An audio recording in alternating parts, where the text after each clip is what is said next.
Yeah, what's up, y'all? As y'all know, I got to deal with caffeine, but I need y'all to follow me on caffeine.tv/QueensFlip.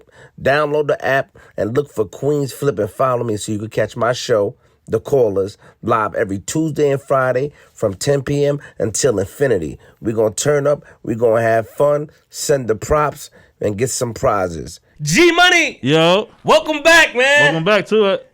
Good seeing you, man. Don't touch. We haven't been here in a while. Hold on, man. Let's do it the right way. Come on, man. Some hand sanitizer. No. Let's get right. Are you crazy? Welcome back. Good seeing you, man. We're back. Flip the script. You know, first and foremost, I want to send, my condolences out to people who lost family due to this virus. Yes. You know what I mean? And it's so crazy. YouTube have these rules, so we can't say it, but I call it the C3PO. I don't know if you know what that is. That's from Star Wars. I want to know that. Stop playing with me with Star Wars, bro. Stop playing. I wouldn't know that. Hey, we ain't introduced you yet. You gotta stay quiet. We ain't introduced you. I'm getting at you. We ain't introduced you yet. You ain't introduced you yet. But I feel good. Oh, you get away with that shit right now, bro. Yo, we ain't introduced you yet. You can't do that. Okay, I'm sorry, bro. You're still talking. Sorry. Yo, I know you. Sorry, guys, about that. But it feels good to be back. Welcome back. In the It feels studio. good. It feels good. Let me properly, because. How are you? I'm great. I actually enjoyed our time away. Honestly, I had a great time in the house, great time at home with the family.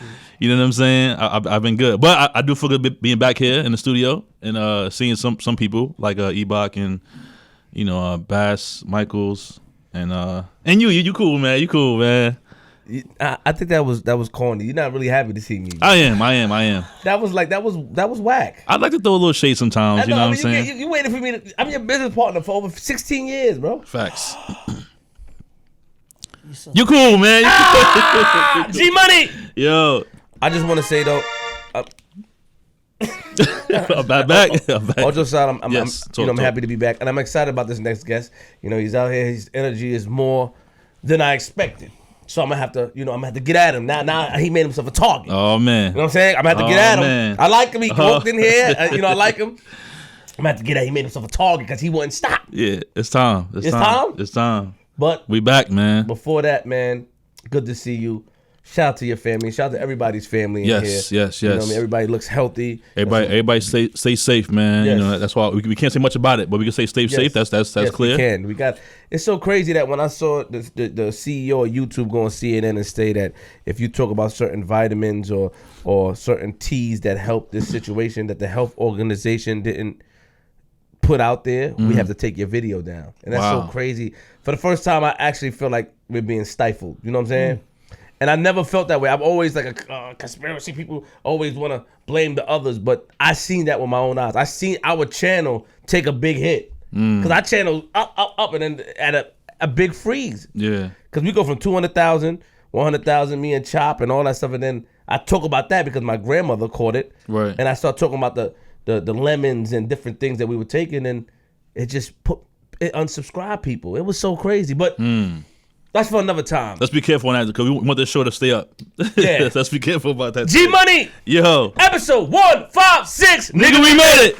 Woo. We got a special guest. Man. We got a special guest. Oh, man. He been around. Oh, man. Been around the world and aye. The man. Y'all get 3 violets. What's that? What the hell is this? I know you like this guy. Round of applause. King Tone in the building. King Tone. What's up? Welcome to Flip the Script, man. How you doing, brother? I'm good, man. I'm out here chilling. I'm coming to see my mom and dad who also caught that. Okay. Oh, 84 wow. and 87, and they rocked the house. Shout out to they the home. Family. They home and they beat it. And so yeah, I'm on their way to 5G. Okay. What does Amore Ray mean? Because I hear Never that. king. Almost like you in church and you say hallelujah. Okay. It's giving praise. Okay. As giving Muslims praise. saying, Allah Akbar. Oh, it's Yes. same. Same Some thing. where we express we happy. Okay. Like when you're G-Buddy. Yes. I'm on that right. Slow down. Hold on. That's a G chill. that is a high praise right there, my friend. I know you like it. That is a G chill. I G, can't. don't do it. It's too early. G, if you do, I'm gonna slap you. No. G, don't do it. So what's going on, man? We good. It's a high praise. He cool, man. He cool. G, He got a high praise, man.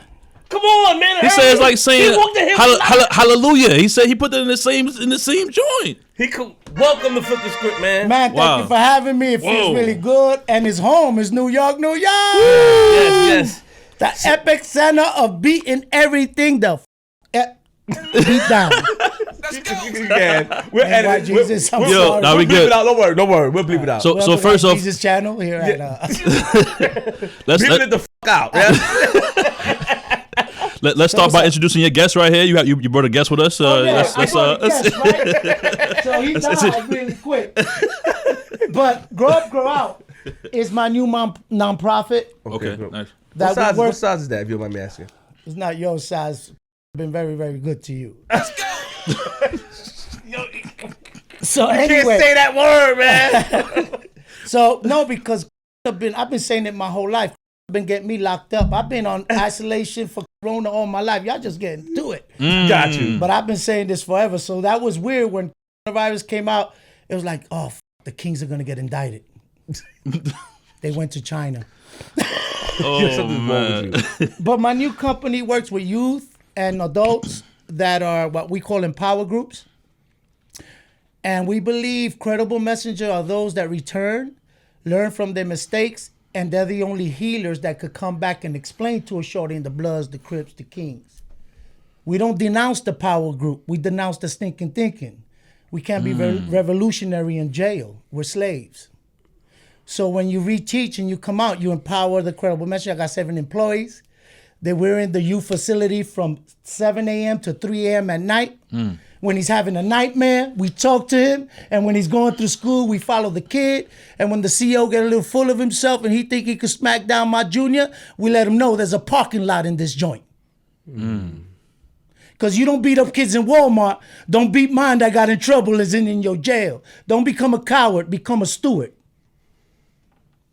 So then we blame our youth for joining gangs, but we beat them, we hate them, and we denounce them. So power groups, get your place, bro. Stand up. Stop doing this, man. Let's start hating ourselves and direct this energy where it belongs, to saving the youth and these beefs, and come back out in these streets, right? And let's prove that our family, my mother and my people, because they're poor, shouldn't be the sick ones. They were just telling me to go home a month ago. Go back. Then they told me, come back. You're an essential worker for $9.95. And I bought it. I went to work. They were just kicking me out. So this is what I'm fighting for. For my youth to see, stop playing the role. They tell you to play and be who you are and be who you want to be. Make choices. Don't get told. So thank you for having me. That's my company, Grow Up Out, Credible Messenger. Clinton Lacey, my partner, Space Spaces for Power Groups. You already know. Credible Messengers healing your communities. Free the homeland, Puerto Rico. Let's go. Yo, I love when the guests come in with this kind of energy, man. It just, you know. So what when I'm you going to interview me?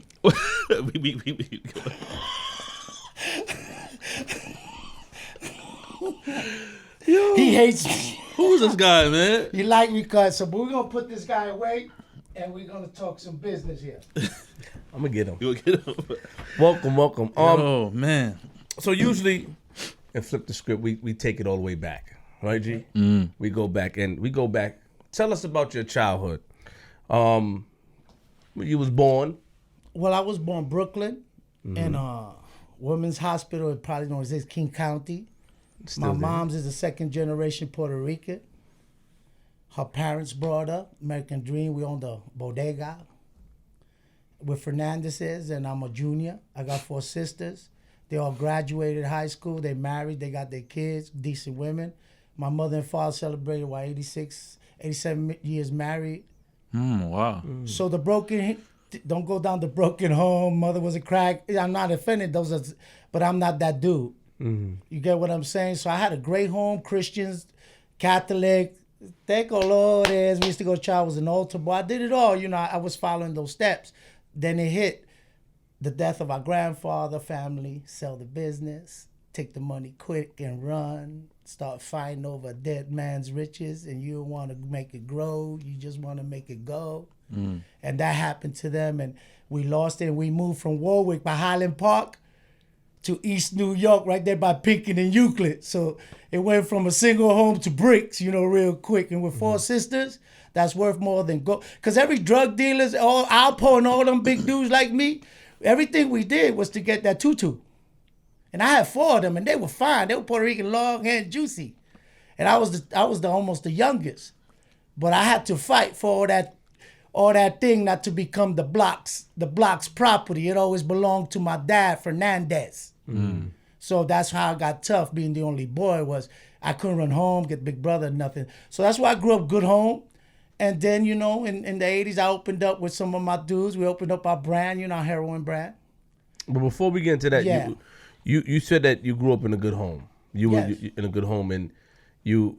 So who owned the bodega? Who started the bodega? Your grandfather. My grandfather, my Your father's father. And what part of Brooklyn? Do you remember what East part? New York, right by Warwick and Belmont. Okay. So The you had corner store still there across the street from the school, the public school. So and your grandfather owned it. Yeah. So then did you used to work in there? Like how? No, I wasn't around yet. This is he dies, he sells. Then my father marries my mother. The death happened between them. Then they started making babies. So my sister Nilda came. Then Martha came. Then Kusi came. Nilda, Kusi, Martha. Then me, and then my sister Ada. Okay. So And you get it? So that already happened. But I knew because I was in Warwick, and then I woke up in East New York. So in Warwick, you were family was going to church, Christians. You said And they always did, yeah. And you said you was an altar boy as well. Yeah. And St. Michael's right there. Come on, man. That was the church, the whole dude. Father Luis. But tell us about your parents. What type of people, what type of person was your dad? Was he a strict? So my father worked for Patagonia. He used to deliver bread all his life. After that, he delivered bread, and my mom was a stay-at-home mom. Four daughters, a son. They got married right after high school. And I learned this later because I hated my mom. You tend to, when it goes wrong, you blame your parents, but you don't know your parents didn't know how to be parents till they became them. You get it? And being an immigrant, American dream, dad dying, you get it? They went through that trauma. So then I was looking for that before sisters, in the ghetto, concentrate on the girls. He'd be all right. He man up. You get it? And that was my father's style. So while he delivered bread from like 5:30 to 3 in the morning, and I'm living now in East New York, you get it? He was a good man, but he had to deliver that bread. It's like mail.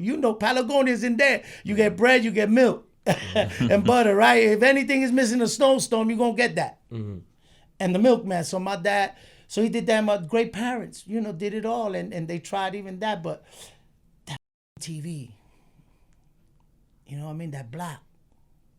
That capitalistic pig was creeping up in my veins, man, and values didn't kick it in high school. When you talk, oh, my mother loved me and it's cool. You don't value that because it was good. Hip hop was coming, you were shining, sheepskin. I had to get it. They didn't do nothing wrong. I had to get it. My father worked too long and my mother was on welfare. I hate being poor. I hated the reflection of their poverty. I wanted to feel it. I was going to get it quick, and now, after my teacher in third grade told me, oh, you that, I say, all right, you going to see that, Mr. Choda. Oh, I can't read. Wait till I put COD on a stamp and put it on heroin.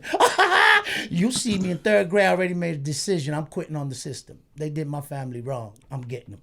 Wow.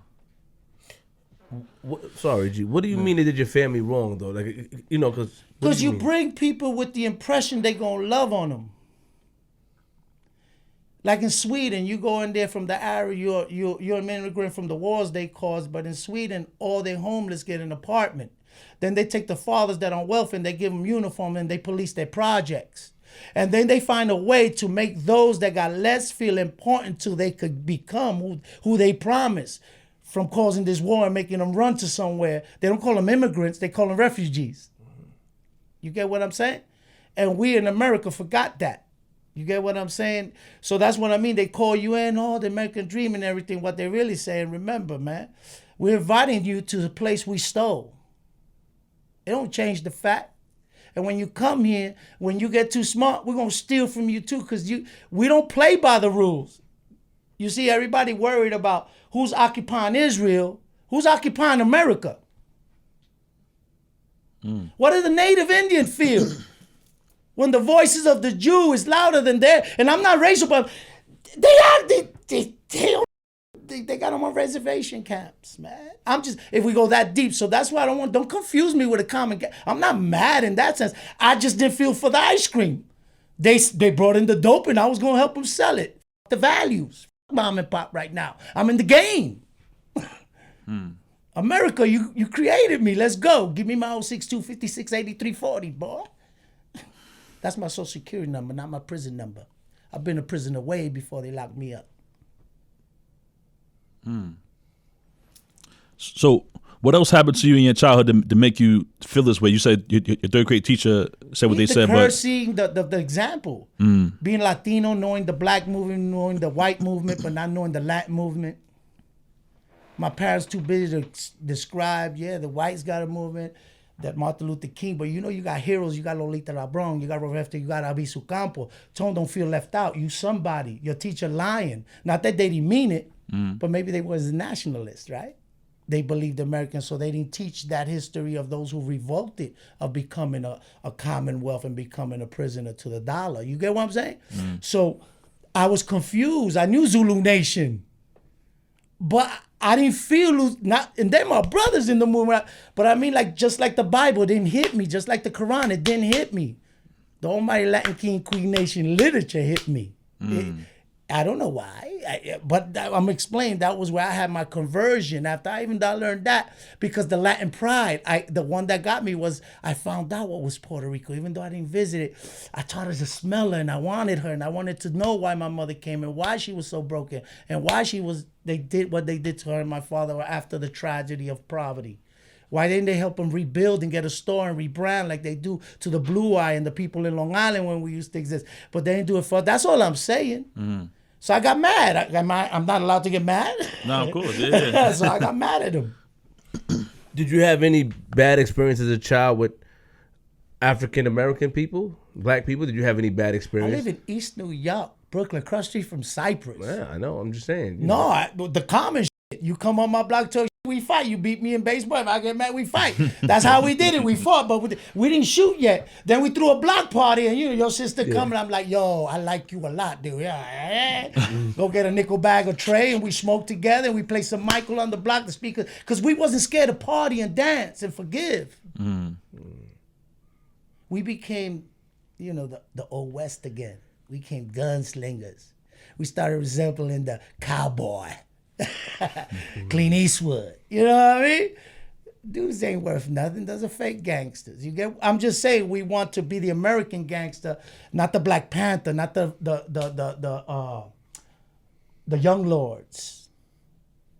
The National Congress of Puerto Rican Rights. Join those old clubs that stood and we fought, but we understood, disagreed to agree that red, black, and blue don't fight. We unite. King love with no love got no community. But King love with community love make a movement. Then if you bring blue love and red love, now we talking, let's get some dollars. Then we talking, let's build, right? And the Honorable Farrakhan, a lot of people talk this. I ain't new, is that I got educated, right? Not by the third grade teacher. I'm glad he threw me out that class. But I confused something, and I want to teach my children this, and I want to teach you. What America does and the system does, it makes our teaching confuse two feelings. They make you hate learning. When you really hate the teacher, the building, the lies, the books, because it doesn't make you dance like the drum, the African drum. It doesn't make sense to you, it's a lie. So you hate it, but they tell you, you don't hate learning from us. You hate school. You hate yourself.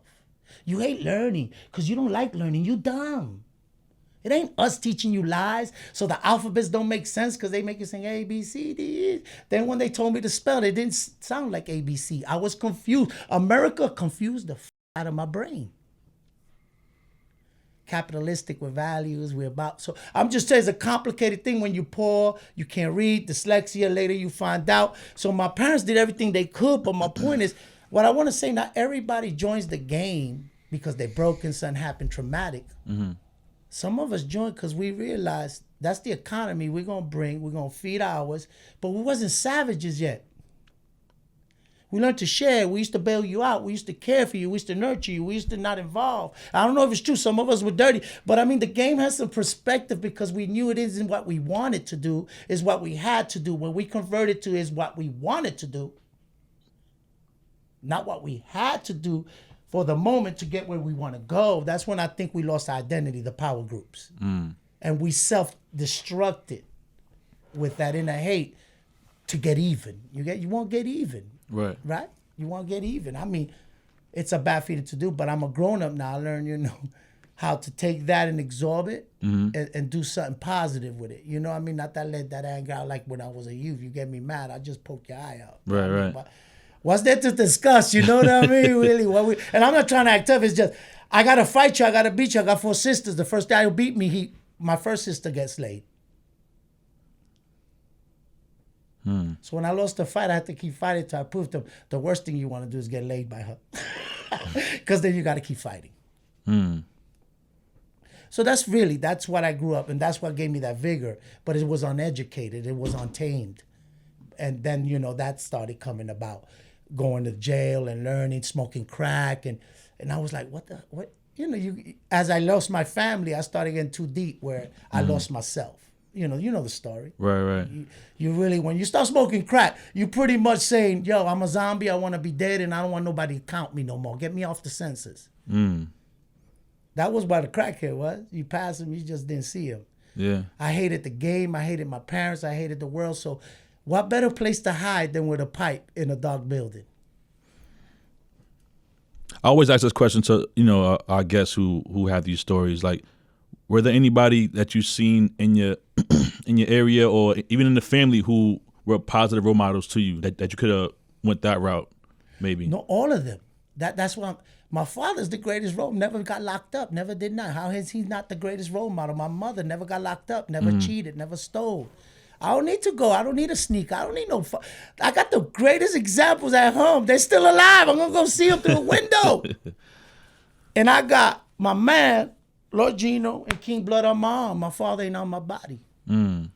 What disrespect I did. Not that I'm dishonoring them, but he has to go next. He got to be on the Mount Rushmore of my body, of my soul. But I didn't understand them yet. I thought it was them. Then I thought before them came him. Got you. I have a question. So, 3rd grade, back up. 3rd grade, they tell you that, but you said you already decided that you wanted to be in the game, right? When did you first get into the drug game? Who introduced you to that? Nobody introduced you. You lived there. It's a decision. It's not a wise one, but you don't feel it's a decision. It's like that. When you can't spell and you don't find out why your Spanish ain't clicking with English, the dude in the block, I don't care if he's black, he talks Spanish.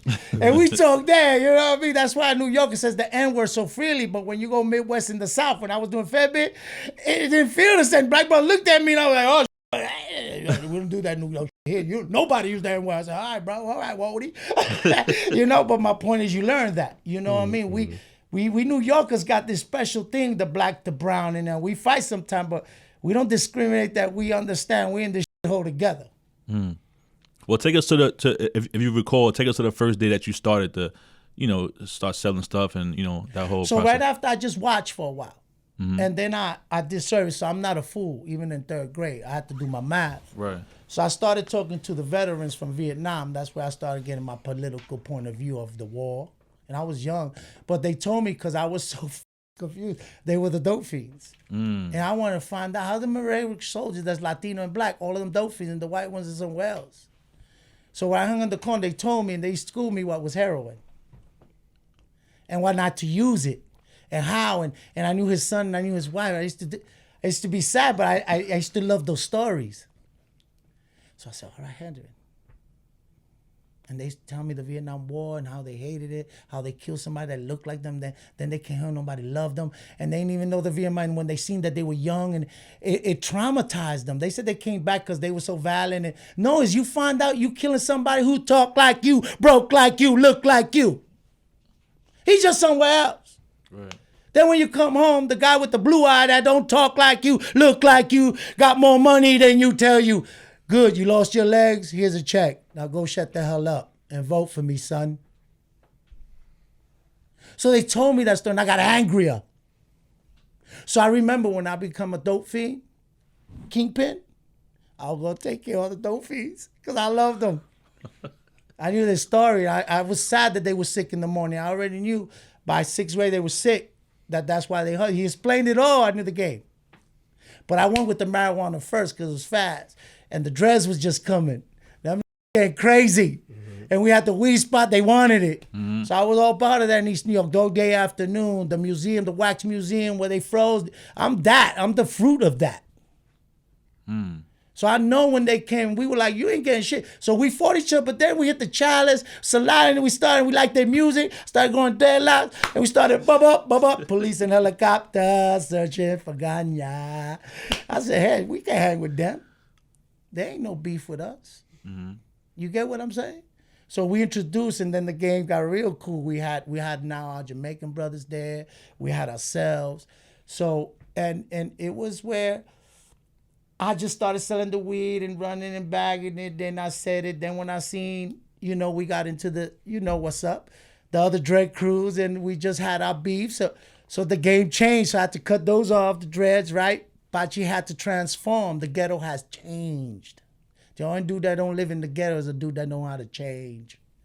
I just told my brothers, you can hate your enemy, but you can't be scared to mimic him. Mm. That's right. Don't be a coward. Go up in there. Get in his veins. Get in the eagle's vein. Go in there and start slicing them from the inside. It's good to scream from the outside. We need that. But don't get mad there to go up in the eagle's ass and start chopping them up from inside. So, and that's what I wanted to do from the rip. So when I opened my first heroin spot, dude came, gave me the 5 bundles, and I had my 2 dudes. We was tired wearing hoodies to the school, I remember. I said, we're going to blow up now. And they had the uncle that came from the Bronx, perfect mix, Bronx dude with the spot. I had the block, I was Pachi then. They knew me. Had the weed, cut the dreads off. I was back to being Latino. Antonio Fernandez, my son Pachi, my son. She said, thank you. Jesus again. She called white Jesus. I was like, yeah, I'm back. She, I just stepped up my game. Get it? So 5 bundles, and Duke was gonna come for the money. And you know what I did? I gave it out for free. And my dudes was like, his nephews, Tom, what the fuck? He's gonna come, and you told him. But I told all my ex-vets, yo, check this out. Try this Choco Fine. You come in the morning, I'm gonna give you a bag. You ain't never gonna pick up another can in East New York. And when you go to bed, hit my bell. I'm gonna put you to sleep. Don't be sick. And every white you come, you get $1 a bag. Because I'm making 60-40. I'm giving it to these cats. So I'm going to give you $1 a bag. You sell 10, you get another one. You could get a cupcake. You could eat now, son. Lock them down. Come see me. But I was hoping. I thought I was starting Star Wars. Nobody knew about Star Wars till it came out. That kind of movie wasn't what was popping. Take the space and all these dudes fighting with beep, beep, beep, beep, right? But I told him we're going to have a line. We're going to I told him, man came, said, where's my money? And you think in Destiny, it was just, guys was just like spies. They were looking at me like, Tony, you fly. They said, we need 20 bundles. They're waiting on Chestnut and Glenmore for you to come. And when I looked, I see all my homies lining up the crackers waiting for my product. And Andy just smiled because he knew he caught a good fish. You's a fly, G. You did it again. You made him blush. Yo. So you can't get through my story on one side. Yo, I'm that dude. I'm not those other cats you had here who didn't say my name. If you don't say my name, it's because you didn't play my game. Let's go. We're going to get into that. No, you're not, because that's none of your business. But I just wanted to know. But you brought it up. No, but then I did what I did, right? I No, told no, you hold on, about slow that. down, slow down. I know you feel. Don't do this. Don't start rubbing your nibbles on me. No, Don't rub your nibbles on me. hold on.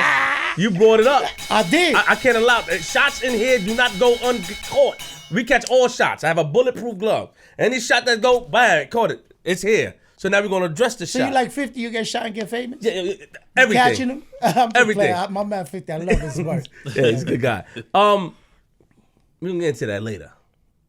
Not really. Well, Go ahead, but where we were at, we were. Did so you, hold on. Did you see the interview and the guys that? No. So you just heard about it.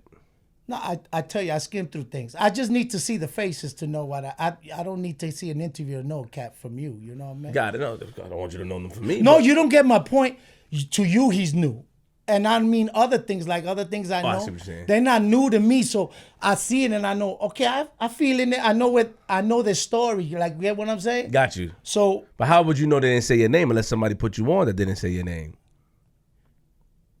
yo, because I'm like the candy man. You say it 3 times, I show up. That's a good. That's a good comeback. Good. Very good. That's a good comeback. That was good. We gonna get so. No, wait. Come on. Don't get excited. Don't do it. No, you can never get me excited. Last Okay, time, wait. I'm gonna take a violet. You just want a violet. What is a violet? Can you You share? never ate the violet candy, the purple joints? Damn, you young, right? A little bit. I'm 52. Wow. Well, I'm a little younger than that. You? A little bit younger than that. Yeah. I'm sorry. I knew me and you hung in 3rd grade. I knew you somewhere else. Yeah. My man, yeah. I was there when the teacher said that. I was there. With Mr. Jones, remember? Yeah. You get them. So we there. We went. Where were we? So you said that they wanted 20 bundles, and he caught a. What I'm saying, I got in the Yeah, game. We you got, in the and then game. it went from there. But When- huh?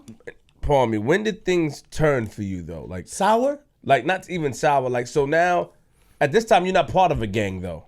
No. You're just Pachi. And we in East New York. I'm from Darsham, Chestnut. You know the Yeah. block. At that time, your little block was your world. Understood. And then your stamp took your little world outside the block, right? I mean your product. Product. Exactly. And that's what gave your name, right? If People's Choice, Tango and Cash. If you can make your brand knock the other brand out, and then I go to you, yo, check it out. Your shit ain't popping, but this is what I'll do for you. I'll give you 60-40, and I'll stamp it, and I'll fill it. And I just come to you. You'll have my 60, you take you 40, and you pay your worker. Who ain't going to take that? And I'm still going to put your stamp on it. So you still white horse, and you still shine. You still got the gazelles. Just send me my money, fool. That's 2. You got a 1, 2. So now things are moving. We're moving to shake it. But at this time you don't have no drama in the streets though. There's no drama. Is there Always drama. There is drama, and you still gotta protect your sisters at this. You end the dreads, you go from the marijuana drama, hoping it's dead, but you look different. You still got old drama, you're just looking for new one. One that's worth the drama. The weed game made you in the street get a little bicycle. The dope game made you get the Benz and the popping and the guy. I wanted that one now. I grew up. But I was only 15, 16. I wasn't supposed to grow up that fast, get it? We met the Canadian. It worked. It just worked. It was popping, but it wasn't popping for me, you get it? It was popping for everybody else. It didn't get me what I was hoping, get it? So I took the cop out. I took the crack way out. Staff to kill a dude, kill me for the spot. Let all my workers take everything. Started robbing them when I wanted to get high. They would change me. Come on, you can't rob us. Come on, I'm just smoking. And I'm their dad, so they don't mind. Just don't make us tie you up and kick. Go ahead, play. You birthed us. We let you eat. Just don't eat too much and stop beating them up when you come get them. What made you? How did you get into crack? Start smoking it. What made you get into that? Because you did cocaine, my nose was tore up. Couldn't do it no more. So the older dope fiend that I was given the package knew the only way to bring me back down was to feed me the base.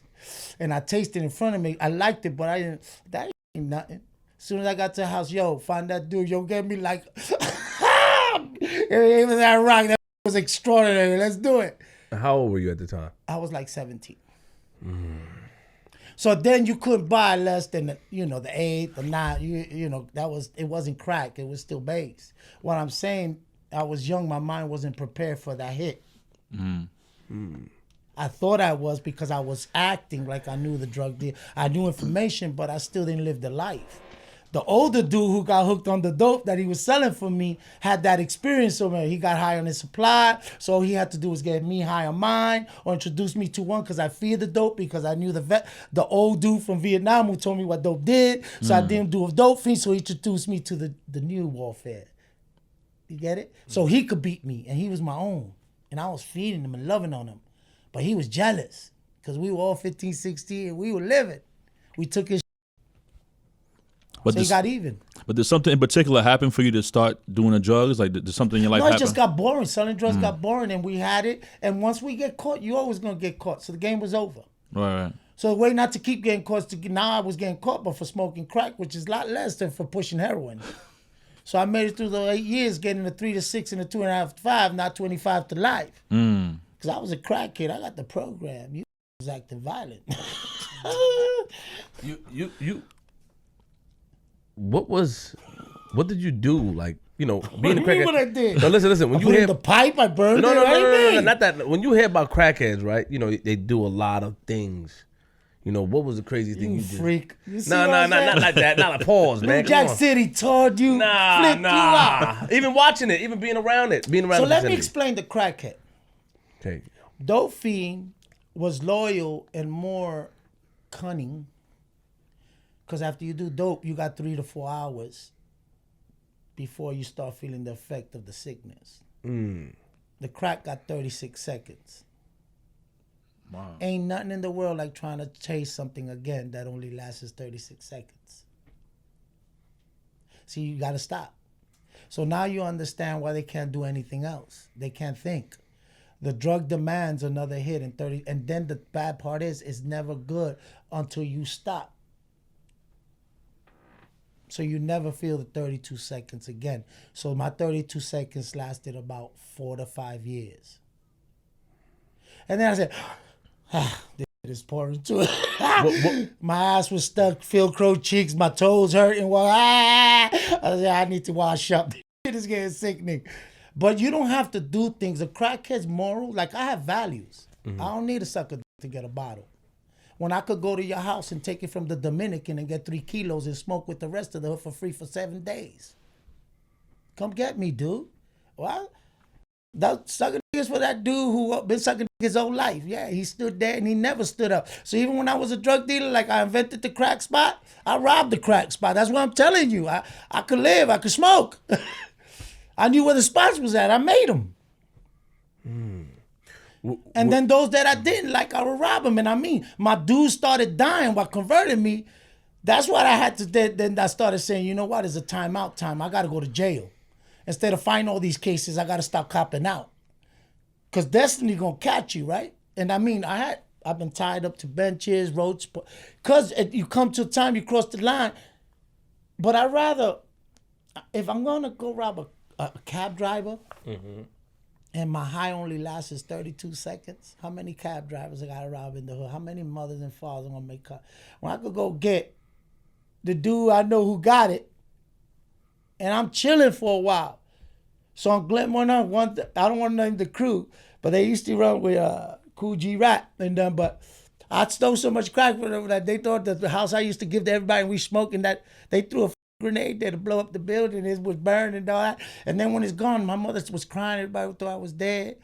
But I was in the ball pen and I came out and I see him hanging in the corner. I took a cab. I said, just stay there. And they didn't notice me. I went in there because I knew I left crack in the baseboard of the building. And with the firemen put out the fire, the water dripping. I went in there. I got the hit when they were talking about how they killed me. Went home. My mother, I was smoking all night. I'm not ashamed of anything I've done because I never done nothing that I knew the values that as a man and my morals. Now, if I was gay and that's what I did for a hustle, right? It's not a lifestyle, it's a hustle. Some of those do that in jail. They go, I'm not gay, it's just a hustle. All right, go do your hustle, man. I ain't hating on you. But my point is, that's not how I hustle. Never hustle that way. They blew up a building in Brooklyn, right? No, they threw, you know how to do the fire cocktails because they wanted all the crack and they thought I was there and I just did them. And I was smoking blue caps for a long time. I would leave them right by where they were selling them after I smoked them, so they know I was blowing them up. Did you like? Did you ever spend a night outside and stuff like that? Were you Nights, like that? weeks, bro. My feet hurt, bro. I still ask my wife. My toenails still black from my crack days. They never healed, bro. The cross I carry, like a basketball player, like Magic in them, like a MMA. They paint them black. There's some scars the ghetto give you that never leave. What did your parents think during this time? They cried, they laughed, they hoped. My mother's a prayer warrior, so I never give credit to my craft, to my thinking or my wittiness, but to my mother's love and prayers and my father's honor of regardless what I do, even though he threw his son in the street like a man so his daughters wouldn't get hurt, he still loved me. He still stopped the bread truck and used to give me a piece of bread with butter that my sisters and mothers never knew, and he would take me on the route and take me in the store and wash me and love on me and kiss me and say, when you're ready, come home, son. And I said, I see you later, Dad. Thank you. And that's how it went. And he knew because he was in the bread. He said, they looking for you, you know, man. Just sleep in the back of the truck for a week, yo. These dudes is out here. Like, you got a mob of dudes ringing out because they know they would tell my mother, tell Pachi we're gonna kill him. They loved me. My people loved me. It was that I was on a hate spree. You get what I'm saying? Just robbing the spots. But you said your father, you said this earlier, but you said you didn't elaborate. You see your father put you on the street, and because your family was more focused on the daughters, you're saying. Like, no, the religion, the morals, the values, respect, the honor, all that. I'm bringing packages. I'm bringing beef to my house. And I understood him, but he could tell you when he told me to leave, I never came back. I get it.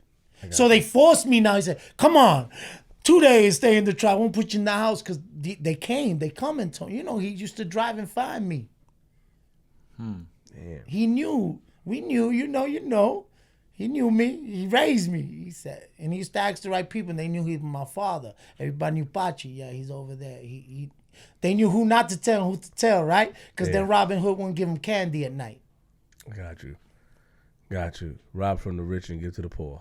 And then the crack kid had morals. Everybody think we were cheap. We just had to sell a lot of shit because that shit didn't last long. So when did you go to jail the first time?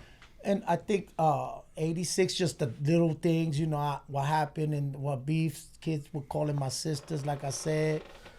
So I made one of them cans. I was real young, like 12 cans, and I put fluid in it. I put a ball with nails, and he was up on those things we used to grind the clothes on, the hanger things in back of it. Chino ran crying because I was going to put it. I didn't have a gun, so I had to use that. I knew it from my gang was how to shoot the can gannon. So I made one with Goya cans. So I got in trouble for that because he told on me. And then after that little incident, it just started. I took a dude's Adidas from East New York Vocational High School. You know what I mean? Because they used to come from out of town. You're going through me, and my mom can't buy me Adidas. I got to take yours. Sorry, son. You know what I mean? Take the train. Take the A train express to where the you came from. Should know better. I know the places, and I know the blocks. So that's where I'm from. But, yeah. So, I was really greedy. I was really stupid, but I never hurt old people. You get it. But at the end, like you said, so then I got arrested. But then the real cases came with the dope. I got caught with dope, and they gave me, like I said, a 2.5 to 5. And that was the first one. And then I was fighting. Then I caught a 3 to 6. And so with all this, you smoking, you out there. It all cut up. I had 3 cases, and I went in front of Rough Wax in Manhattan because then TNT was formed for us. And TNT, the trick was TNT. People thought they were scared of where they rolled up. Why niggas was scared of TNT? Because TNT had the power to take you out of your borough and persecute you in another borough. So I was Brooklyn, and I kept winning in Brooklyn. They took me to Rough Wax in Manhattan. If you were banging in Queens, they take you to Brook. Get it? TNT had no jurisdiction. So that's how they started getting the sentences. Get it? They just. So that's when I first caught my real case, and I was in Rikers Island. I seen the Kings in the 86, 87, but it wasn't until 89 that I was coming in because I needed rest. Judge Rough Wax was sentencing dudes for a long time, but I had no violence. I ain't beat no old lady. Drug dealers in those days, you could put it in their foot. They wasn't showing up to court. Now you scream at them and they come to court with their wife and everybody else about it. You get what I'm saying? And they flying colors and calling it. I'm just saying it was a different era where you could rob a dude and he'll hold it till he get you.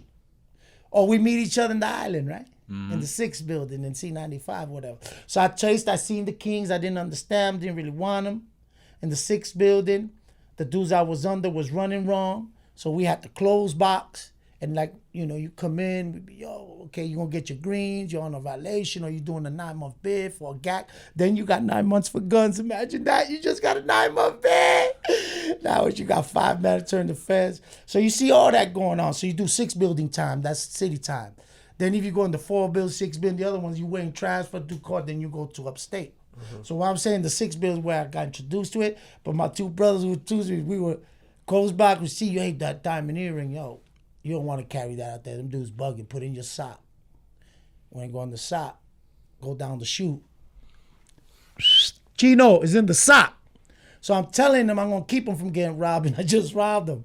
So when you go to the mess hall, you see me with his Reebok pumps, 6 digital watches with the little numbers. Remember the kids, Cussios with the number. I'm flaming because robbing everybody. Well, Chino and my man Bamboo didn't tell me. Black brothers, we were gonna get tired of that real quick. So I was learning the game the wrong way in the 6th building. And I had to do a turnaround.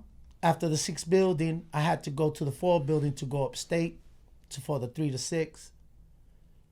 So after doing that in Bamboo and getting all that, I got in a little trouble and it was it. And I was moving on and before I got to Rikers Island, what I'm thinking is because my man Sambo, his name, he was from Manhattan. They put me in Brooklyn Navy Yard because I was a live wire, 5J Vietnam. And me and him were there, and he had life sentence. He was fighting all these cases. And I came there, and this is when I still was a crack, and I never forget him. I just walked in, I was dirty. And Sambo laying on his bed with his Bible. Cock diesel, little Marine looking with a nice haircut, real good looking. I see the house. And he screams, yo, you ain't staying here like that. Get him a haircut. Yo, what's your name? And you're off the bound like, yo, wait, you're trying to protect, but I'm looking at this cat and I said, this dude could beat the out of 10 dudes. You ain't got a knife or nothing. I'm not exaggerating. You mean little Sambo. But anyway, the point is he loved on me. And all of a sudden, the dude was cutting my hair. And that was the beginning. Sambo said, yo, you good? And he seen my eye. I don't know what me and him clicked. Said, take the bed next to me, but I don't want to put this out. Sambo was weird because he was so cocked. He sleep just with his underwear on his bunk. I don't care how many they were like this. Cocked in, they put next to your bunk, and you just got there. He got your haircut. I thought I was gonna have a problem that night. You know what I mean? I'm just saying, right? The Bible could be fronting. You know what I mean? I don't know. And I'm keeping it real. So all night I was like, why this dude playing himself? You know what I'm saying? I like this guy, man. I don't know, but anyway, Sambo, and that night he watched me, he said, chill. Yo, you want to run the phone in the morning? And I said, get the out of here. I'm not doing no phone shit. Don't give me that phone. I'm not running the phone in this 5J Vietnam. My toes still hurt from smoking crack. Give me about a week. He said, oh, you need to get, you think I'm not. So he gave me a deck of cards and we started, and he loved on me. And then a guy wanted the phone that came from Brooklyn House, some dude, and he thought he was going to break what we learned. Nobody bigger than the fam. No black and white, no matter. When you came in our house, you earned the phone, you wait your turn.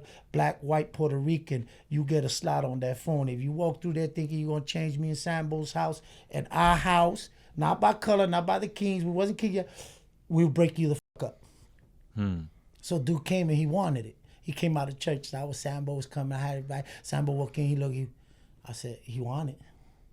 He saying boot up. We were already boot up. That's why they call Puerto Ricans in Rikers Island the Germans. Yes. Because we put our boots on. We're going to stomp. We're going to stab. So he boot up. And I'm like, we booted up, man. I'm like, you got your Bible. Put it down, bro. Because I knew the dude was going to get punished. This dude had like 4 bodies. I don't want to get into cut, but dude was bad. I'm not saying they punks.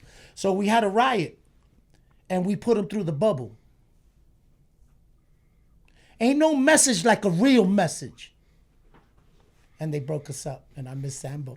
And they sent me to the island, And I did that, and I reconnected, and I learned a little more. And then I remember Sambo telling me, yo, righteous people do it right. If you go on the island, don't turn to that garbage. You get it? The strong survive and eat off the weak or the less and all that. And then this King Mafia took me because I was, like I said, I came from the 6th building, I had beef for robbing dudes, and I had a bad rep. And I went to C95, and I was in the cells. And I was like, you know, I was fronting like this, and, you know, I was like, y'all, these don't understand. My mother, nobody take my call, so I just want to hold the phone so I could fake. I want to feel like I'm important, because you look important when y'all grab the phone. I see other dudes look at you like they scared of y'all. And he said, you got us all f***ed up with something else. And he taught me, took me in, he gave me 3 days. He fed me King Mafia. He told me about the almighty Latin King Queen Nu, and like he was a dolphin, how it saved him. And in C95, we were multiplying like bees.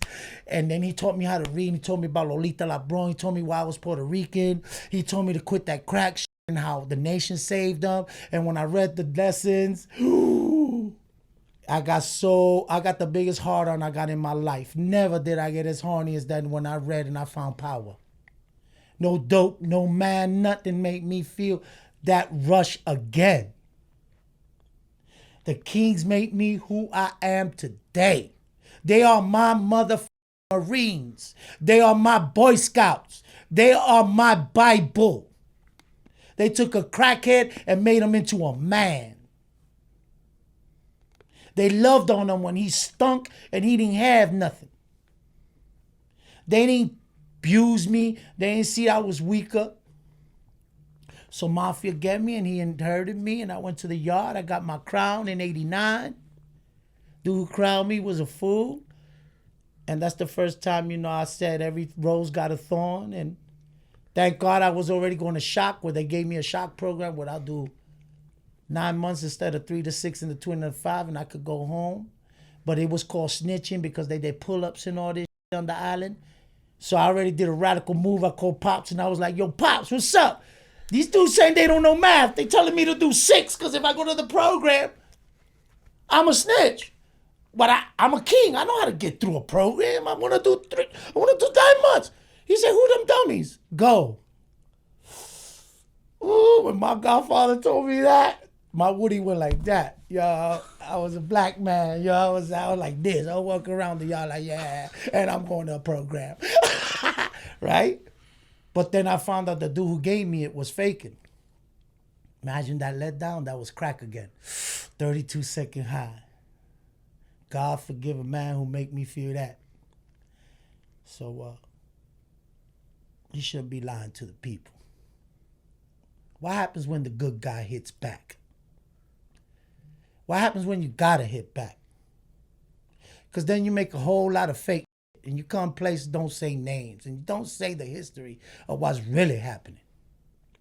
Why? What's so secret about the truth? But you want to tell about something that could incite something else.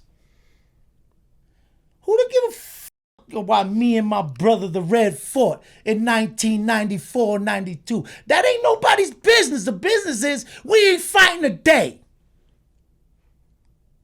Who did that? Who went in the beacon and did that? Any fool will start a war for a honey bun. It take a warrior to go end it for the fool. It takes scars on the face. It takes people dropping their colors. It makes into pastors.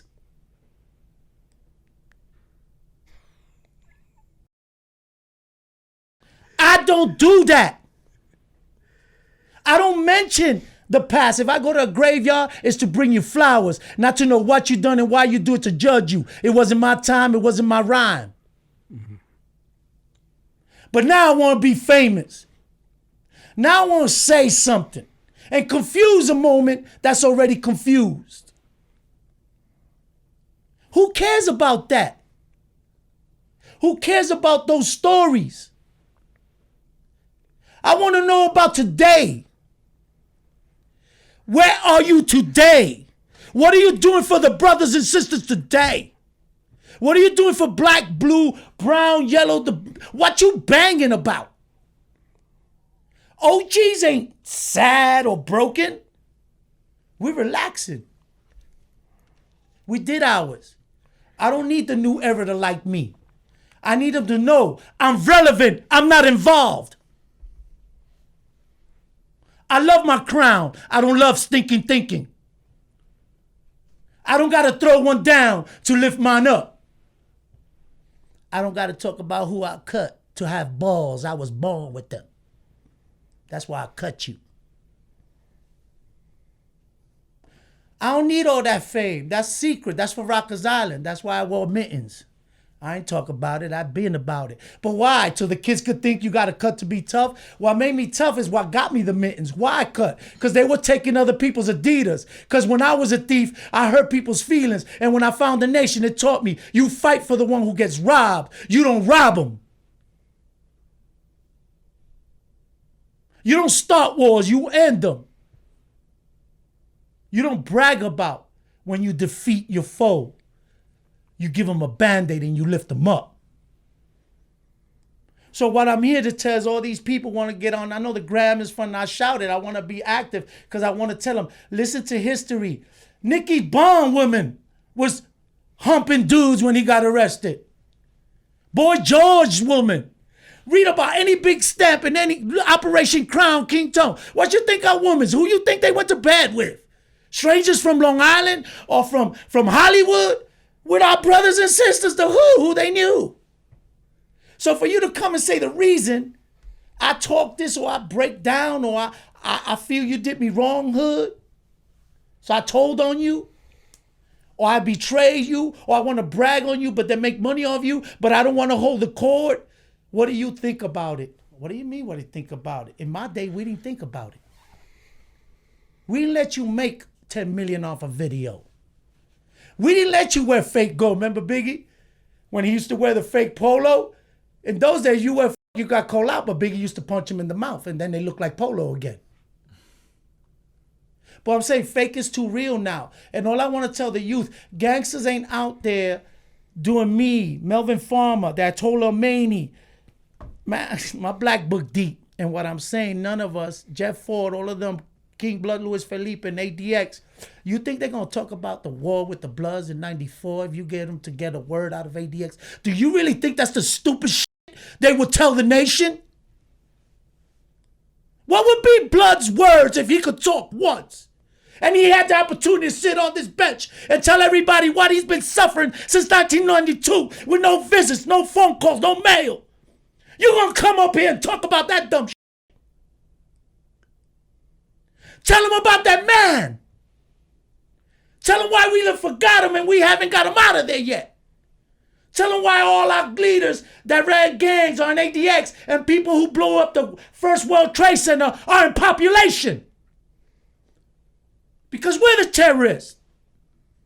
That little white terrorists that went and fought for Al-Qaeda come back and they'll put them on the compound. But they won't let Pistol Pete. They won't let King Blood. They won't let Jeff Ford. They won't let them out. Don't tell me what. Man, that's who I'm talking for. That's why I do good. Because I'm never going to get them out of jail doing bad. I could say to a on Facebook 100 million times I love them and never write them a letter. But you feel good at night because I hit like and I said I love them. Don't send a money order. Stop faking. Let's get it right. And I'm not denouncing you. I'm trying to tell you, be real. Facebook is fake. Let's get real. Let's support our guys in jail. Let's show them the love that we used to do, ride them and get them. Let's denounce their behavior. Let's build a hood. Let's get our people back. Let's tell the truth about the Bloods, Crips, and why we were decided from the 60s, from the political movement, what we were fighting for. Let's re-educate one another. Let's fly those banners. I want to body somebody. For real. And I said I'll never kill again. And I got a plan. Y'all gonna join me? So I got this plan with all the gangsters in the country that when this voting thing comes, this little system they play with, that we will do safe passage. That we will put the guns down for a month and show them that we control us. And we're gonna incite people to vote. It ain't if it works and it don't work. It's like 5G. If you do enough of it, they can't cheat. Numbers lie, women lie, men lie. All of it is lies. But you can't beat when it's too big and it's overwhelming. Imagine the gang vote or opening the doors and making everybody they know vote. And then we body that and we lay him in front of the White House and we put a yellow rope. And we knew all you would like him. It ain't that he any different from you. He's just a reflection of our forefathers, the ones you call. So he reminded us how dirty it could get up in here.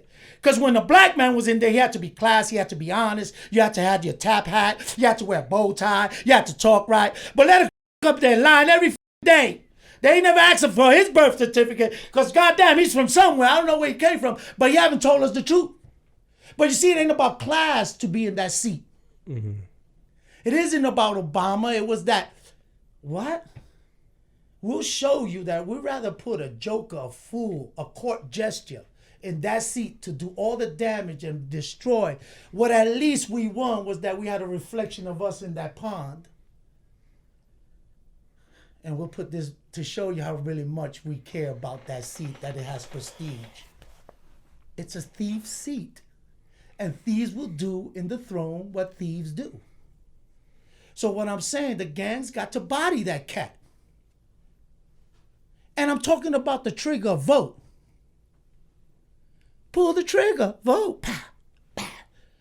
Then when we come out the next day like he did, he lied about $1 million on the lawn, we put all our colors out there and we go up there to get the next one, whoever the fool is, just to let them know, don't make us put our guns down and aim them at you because we'll body you. I love Malcolm's patience and Malcolm X's punch. If you mix those two, it's a great drink. You get a Tic Tac. When did you meet Pastor Benny? Never. You don't know him personally? I don't know. No, I don't. I mean, not that he's a brother. I'm saying I didn't know him ever personally. You never was locked up with him. You never met him. I never was with blood. I never met him. I never touched hands with blood. He's on my body. We only know each other from letters. The closest I got was in trial, like them. So you don't got to know him, man, to be honored to him till the day he dies. That's true. That's true. So and that was a powerful, moment you had. I want to salute you. What, that's now? Yeah, I was truly invested in it. No, I was invested in it. I think it was dope. No, because it's important. But you were saying a lot of things that I caught, so I had to ask you certain questions. Go ahead. Yeah. So yeah, I speak general. So when I ran Universal with 3,000 members, if you go where you need to go, you could speak in general. And out of the 3,000, those that were in the 3,000, they know what they got to tie their shoes. And the one that knew it wasn't about them, they mind their business. Because I had to talk to everybody and without saying to somebody what I'm saying. So what I mean in the Universal, you learn as you grow as a leader to be general. I ain't poking nobody at nobody. We all make the mistake. I made that mistake. When I came out on TV, they want to kill me. They still hate me and tell me they hate me for being on TV while they tell me on Facebook. And on the gram. I'm just saying though. So 89 and all the crazy stuff happened, because 90 I come home. 90 you come home, right? But you didn't go. You come home in 90. Yeah, cause I do the shop. Yeah, but you're a king. Oh yeah, I'm a king now. I'm banging through all that as a king, even through shock program. Okay. I got 3 extra months for. Can I ask you a question? And you can ask anything you want. Yeah, well, I am. That's what you told me in the beginning. I just want to prepare you. All right. You stated just now that you wouldn't be up here glorifying what happened on Rikers Island. That's for Rikers. You stated that during your rant, right? Yes. Which is fine. But a question I have, because we interviewed a lot of older blood members and Land King members, and that was there back in the days, and there was a conflict where they were saying that the Kings were oppressing the blacks. And then you hear something else about, no, the blacks were. So from your standpoint, and we asked everybody this, what was it on Rikers Island? Because we even asked, what was the warden name? Bailey. Bailey. Yeah, Bailey, we asked, and I just want to know, like, from your standpoint, was it like the Kings were larger numbers, so were you guys actually picking, or were you guys defending? What was it? And I think that's what happens with the so every gang cycle in America goes usually through a 10-year cycle. It takes 10 years for a gang, if let's say he doesn't commit great crime, he evolves. You start as an alpha male gang, which is the mafia. Alpha male, tough guy, weaker guys under it. He's the earner. He tells everybody what to do, and as he does that, he becomes more powerful. Right. The nation is a different type of category. It got rules, regulations, and knowledge, and that's people where it goes. You vote, you earn as your time, and to get that, then you could be able to get voted upon to start using those years in knowledge to certain degrees to teach. Right. Okay. So we got a civil way of doing it. You get what I mean? Of getting our post. So my point is, Rikers Island, for no fault of his own, had more blacks than Latino when it first started. Kings didn't put them black boys, and then the black boys didn't put the Spanish in there. It was the what happened, the place was made so draconian and with oppressive situation that 10 times the project that we already suffered that got us there. But now they siphoned as coffee the project and got the worst of us in another project. What the fuck you thought was gonna happen? And then you cats ain't ready. We were wearing street clothes with the jewels we made, and our girls could come every Wednesday and send us a bag with our shit on it. What you thought was gonna happen? It was set up for that. So it wasn't black against Puerto Rican, because there's a lot of drug gangs in the 86 that had blacks and Puerto Ricans. I heard. It was more, the God bodies, the Muslims and all that just had more soldiers. And when you come, little brown eyes, and you brown eyes, and you're the weaker, all we were taught is just like America did to the Indians, just like they did to the Egyptians, and it goes in history. When you're in power, as righteous as you are, there's a slave. So it was their turn. And their oppression made us aggressive as Latinos. Oppression, this is grow, learn something. Don't look. Oppression leads to aggression, that leads to violence. So the blacks overwhelmed us at that time to the point where we had to unite in 1986. Blood did his movement just to get handbook cards, get phones. Then history repeated itself. We got big, we got strong. We wouldn't let black brothers in because of the fear of the war we had before. So it wasn't prejudice. It's that we had beef, then they could come and they could get us. See, people don't say the truth. That was the simple truth. Y'all play it safe. But the Bloods evolved when they came out and after. That's all. They opened the gates and said, "You're racist. You can hate your enemy. Don't be scared to mimic him." Mm-hmm. They took it up a notch on us. Well, if you don't take them, we will. Because at that time, it was no longer embarrassing to cross the line in the street. It was cool to be black, but if we were going to fight, you know how it is, everybody play your corners.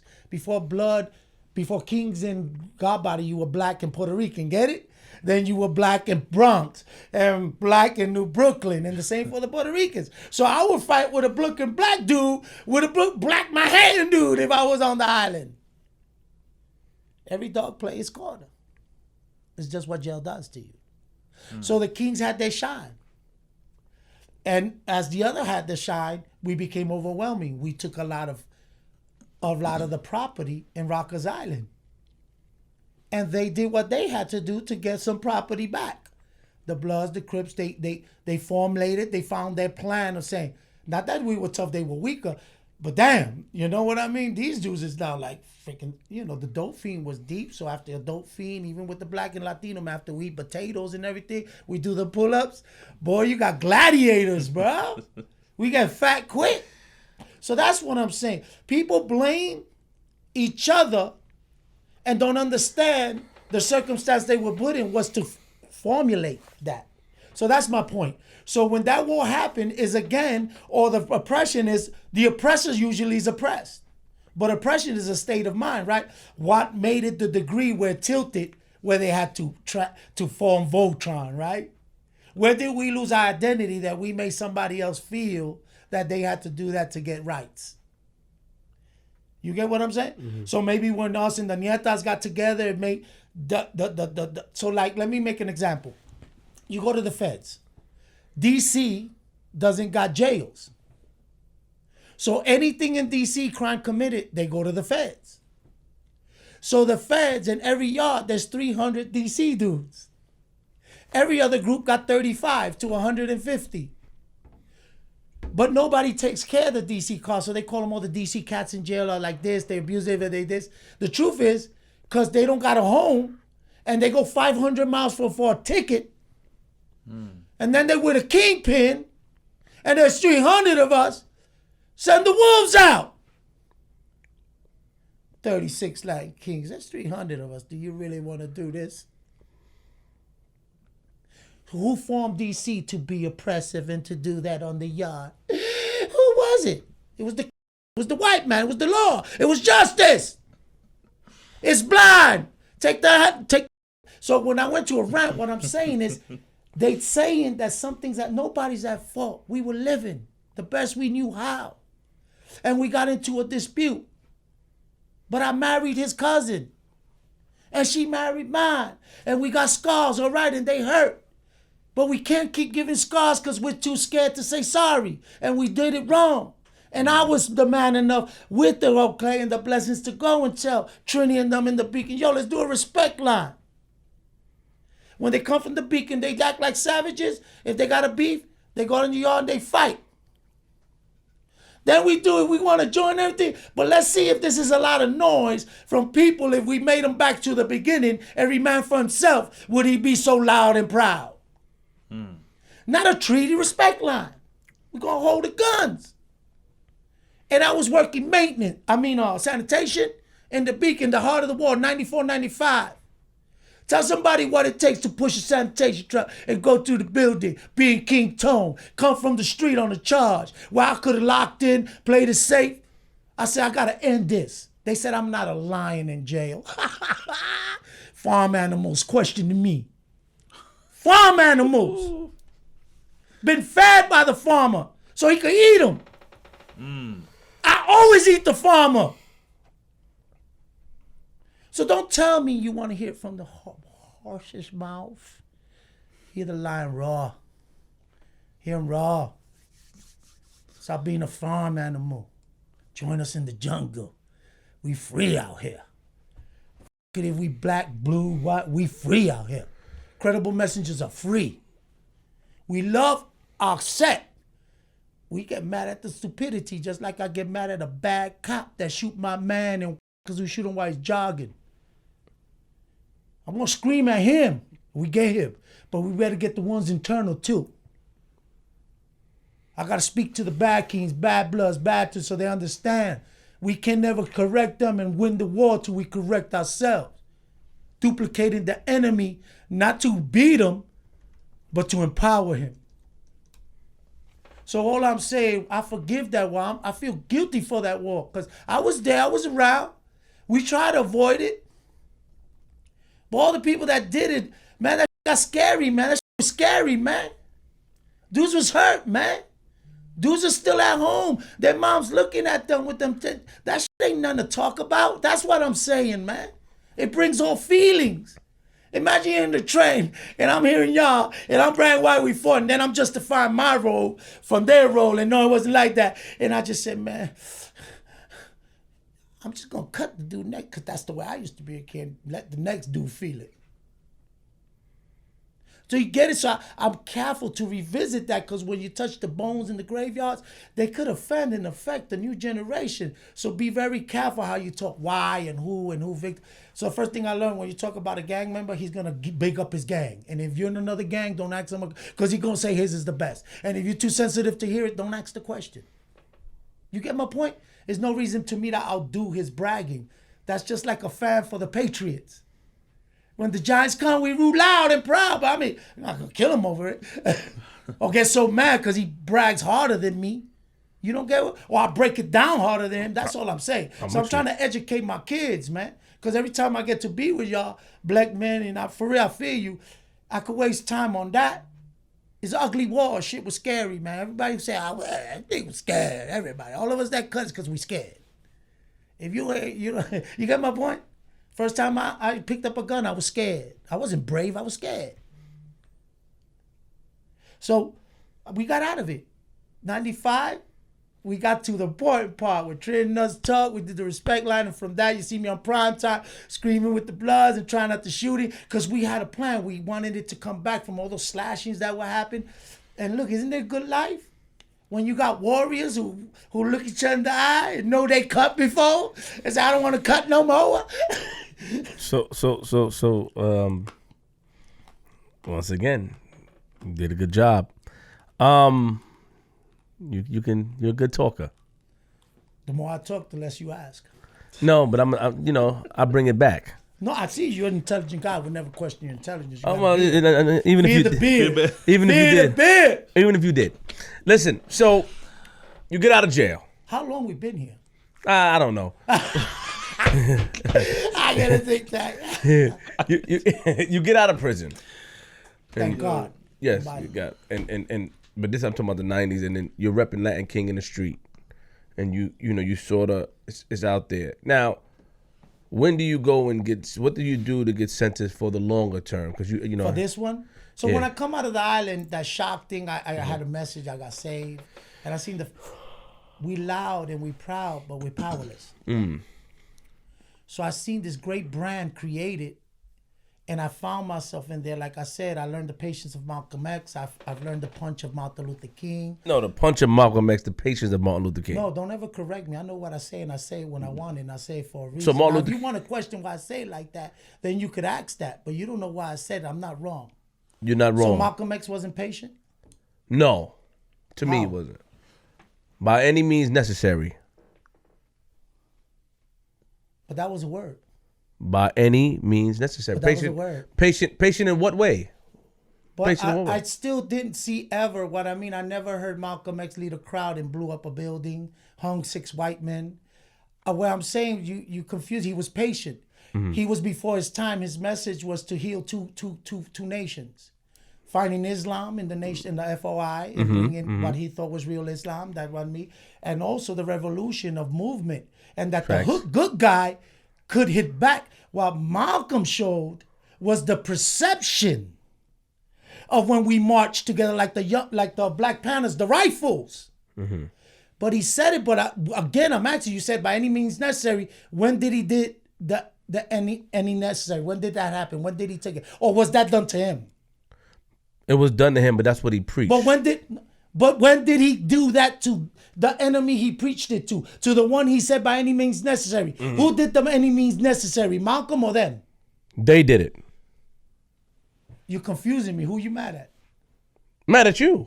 No, he's patient because he Mad was at so you. patient. They killed him before he killed them. So he was too patient. The any means necessary should have happened. He would have been alive today. Don't choke on this candy. No, they're not choking me. They're pretty good, and I'm getting. I don't want you to sober. choke. Yeah. I don't No, want you but choking the candy. I really want you to know, Malcolm was patient. Okay. He was patient with the FOI. He was patient with us. He was. I He can was see- patient with I can everybody see to your get standpoint. the movement that at one day we will have to fight. And we have to prepare now. Now, Martin Luther King, now there goes a dude who hit fast and hard. He knew the enemy and he mimicked them. He made the word life. And with the word, he started punching them. And he beat their ass till they had to let us vote. And while Malcolm preached by any means necessary, Martin Luther King lost patience and he went, but then he got a little too proud. He wanted to talk about Vietnam, the guys that did, and get into the world and about the black man and the apartheid from our forefathers in Britain. So they had to then, by any means necessary. Don't do that to them. He was patient. We've been patient. For hundreds of years, we've been patient. So when you hear the prophets say, by any means necessary, you say, Amor de Rey. Amen. By any means necessary, we want freedom. And we want it now. No justice, no peace. I don't want to be patient no more. And I've hit like Martin Luther King and they kicked my ass. Because I made the word life. I united the gangs and everything. They gave me 13 and a half years, 3 with no human contact for being a lookout to a drug sale. So explain that, yeah, because you started getting into that. Then I took you somewhere else. Because when I got arrested, we were moving. We got with the Mothers Against Police Brutality. They recruited us. Mm-hmm. One of the mothers had a son that was a king, but we couldn't say because then they would have lost the power of the innocence of the murder. Get it? He was a king. Like they do with the dude after they shoot him because he's running. Then they find him years later. They find a video. So if you're a king, you deserve to get shot in the street by any means necessary. He's a gangbanger. We're trained. So poof. So my point is, when the mother, Miss Baez Anthony Baez from the Bronx, his name is Anthony Tony, and Richie Perez from the Young Lord, all the elders from the movement embraced me. And they said, yo, you got a message. Yo, you sexy. You get it? They liked it. We could use you, fool. When our shop thing come and start fucking with you, you know you could get people in the street. Mm-hmm. Because the old people had the message. What they couldn't get us is back out with them. We lost hope. So then I said, how about if the gang becomes the good guy? That's sexy. If the king starts dancing with the mothers, when the reverends let them down, when the politicians let Miss Baez down, Miss Ruiz and all of them. So when we went and they voted, and they voted to see if the Kings came, I remember that day. So they had one in Brooklyn, in the Bronx, their first rally that we were going to support them. And I promised them we were going to support them. I just meant go quick. So they waiting like usual. The mothers are there screaming. The cops are laughing. They got a couple of things out. And I arrived, and I'm chilling. And King's always late. Gangs, we got our own time. We told them 6, but that is 9. So I tell the mothers, relax. We're coming. And by the 9 o'clock, we had like 4,000 people in front of it because the Kings were like 1,000, but then the spectators came to see the bad guys. And then the police started putting out the blue things and the helicopters came out. And you know what started happening? Already I started getting a Woody. I said, oh, here comes the Woody. Here comes the Woody. So we there and the mothers are talking and they're giggling. And they talking. And when all the guns came out, all the spotlights and the mothers made the noise. And I seen the mothers feel powerful. You know what it was for the first time? Miss Baez. Tell a cop. By any means necessary, my son will get justice. And now I brought the Latin kings. And here's King Tone. That was like this. Ah. You know what I did with the brothers that night? Crowns up, formation, and all the little peewees were in the middle. Then the sisters did the circle. Malcolm taught me this, that patient ass. He taught me how to march. And we made a circle. Then behind them, the brothers. And then I said, kick the prayers. What happens when the any means necessary is kneeling with the crowns up and praying for the deceased and for the mothers? And all the guns are pointing at them. I never forgot that moment. I never forget it. And it made me, it verified my belief. Love always overcomes fear. The gangster that was feared is dead. The gangster that was loved is here to tell you the story. He wasn't too gangster. He just had a lot of dudes that were willing to take the bullet for him so he could tell it, because they knew he was honorable to live to tell it. It was those cowards we were cutting their necks. But some got away. They getting shot. But we don't want kids confused. And like you said, that's why I stand like that. That's why I say what I say about those two brothers. That's what I got out of the book. See, I'm dyslexic and I spell backwards. Mm-hmm. So when I see Malcolm X and Martin Luther King, it happens too. I mix up their stories. It's all right. Get into how you got locked up with the long time once again. So then I go there, and when I did that, the power, you seen the videos, that's what made the HBO. Yes, I saw that. Mm-hmm. So because I so what I learned was, right, first you empower. Then you teach, when you empower yourself, to teach them, if you're definite, you're not scared to let the outside influence in, so you could break that ceiling that you hit as gangsters. Now the outside influence might steal some, but they'll give us the knowledge we seek to then to act. Mm-hmm. So I mastered that 3 steps. So when I acted, I didn't know who I was acting against was not going to accept me because I thought the government would love me changing the gang, dropping the guns. And me and Giuliani got into a fist fight. And he has a lot more money than me. And he told me, I'm going to get you.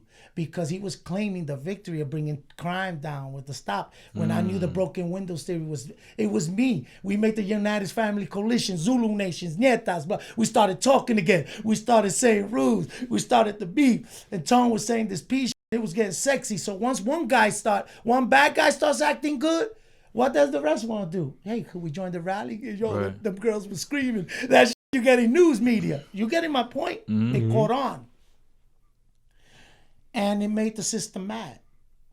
And I wasn't perfect. I didn't say we totally changed. What I was saying is, help us change. Look, we got to the point where we could march. We got to the point where I could get them all together. I got them out of the parks into the church. I took some guns out, but I need jobs. I need money. I need foundation. And they said, yo, we give you sewing machines and you don't change. You gangsters. You going to stay gangsters. There's no way we're going to let you become good guys. This is the truth. This is what Giuliani told me. So in my world, right, imagine running the Kings. You think I could get a job? But yet I was taking the train to work. I worked in Bryant Imp. I was in the mailroom. I worked for MTV. I worked in the mailroom. I worked in Studio. I always kept the job. Gangsters ain't always unemployed. Don't get me twisted with a common dude, bro.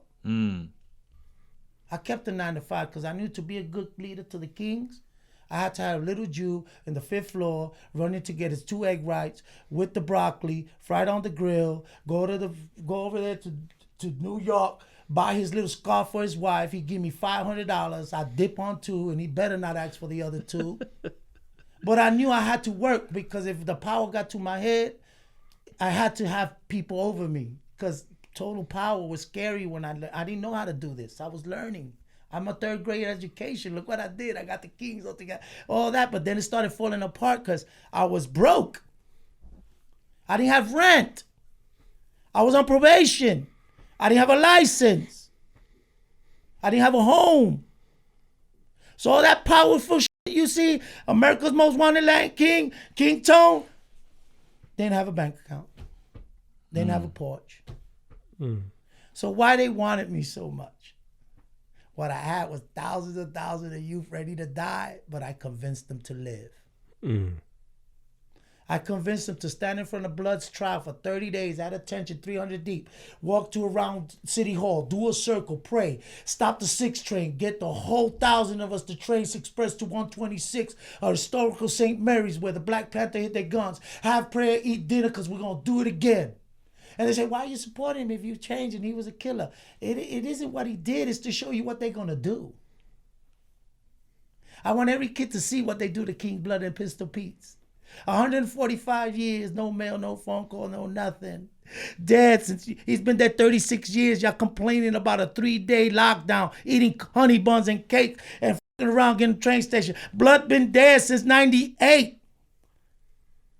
And we feel like we've been locked down for this coronavirus. The coronavirus been locking up Kings for years, since 1986.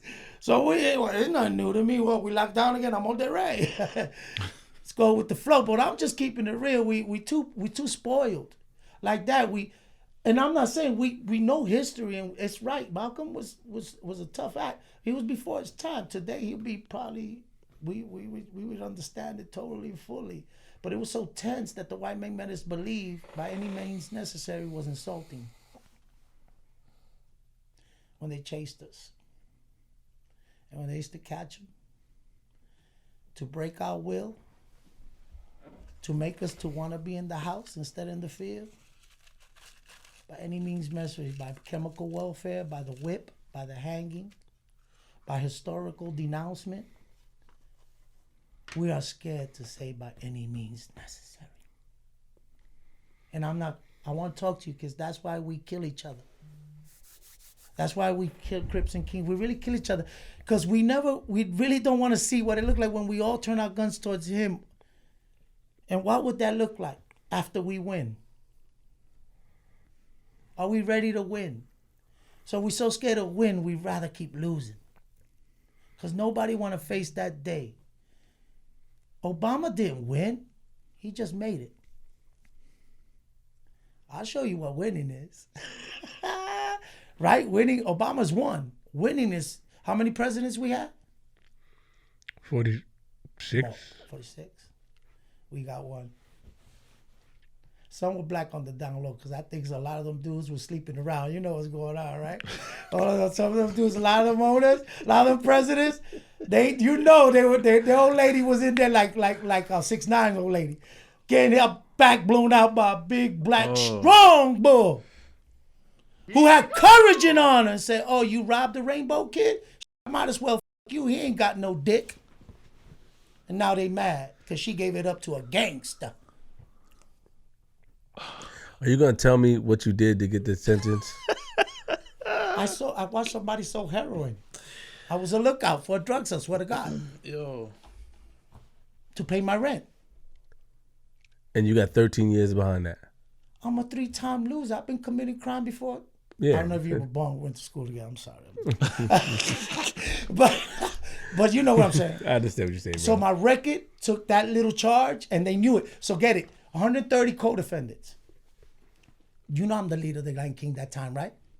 130 co-defendants didn't get the RICO charge. They couldn't hit me with RICO. They couldn't break the code. Or 130 of us. The 30 that flipped could only tell on themselves. Because when they got to the level of the tone,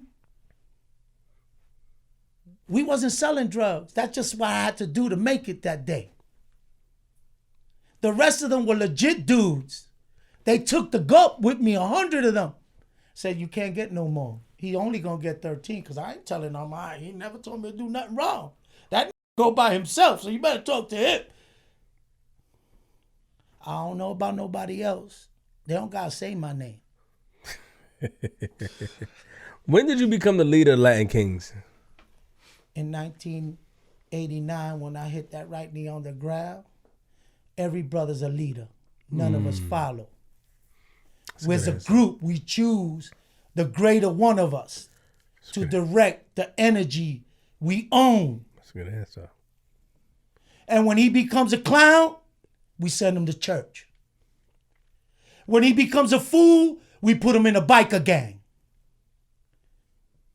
Whatever we do, we dispose of it and we send it where it belongs. Because jail makes, I said it before, jail will break you. You can't fake long in jail because you got to be it every day. Mm-hmm. And I'm just saying, so if you ever found a dude cute before, it might grow because now that's your new world and you'll try something. What I'm saying, you better know who you are, bro. You better know who you're learning from and what you're going to take in as energy and force to do this, especially if you're going to be in a power group and go out there and fight for something that's going to get you 25 years and no mails and no phone call. You better check that dude that he's thorough. Because if he's sending you, that's the first question you could ask. Why you ain't going? So everybody is a leader, but they appointed you the high top. No, Luis Felipe, because they were going to take him away. And the people around him, they just thought I was one of the better of the choices. Understood. And they sent me the okay to continue and to take care of them while they went trial as their trusted reflection of keeping the movement going forward. Nice. Why do you keep talking about church and pastors and stuff? Why you keep saying that? Because pastors hurt us. Don't get me wrong. Pastors, not all of them. What I'm saying, the church as a whole has failed us. Just as many other of our institutions. Being that my mother thought because her pastor told her, if you give him to the devil, remember that? Let him out there. Let him get his ass burned. He'll come back. Mm-hmm. But sometimes the pastor doesn't tell her, once you send him out there, there is that chance he won't.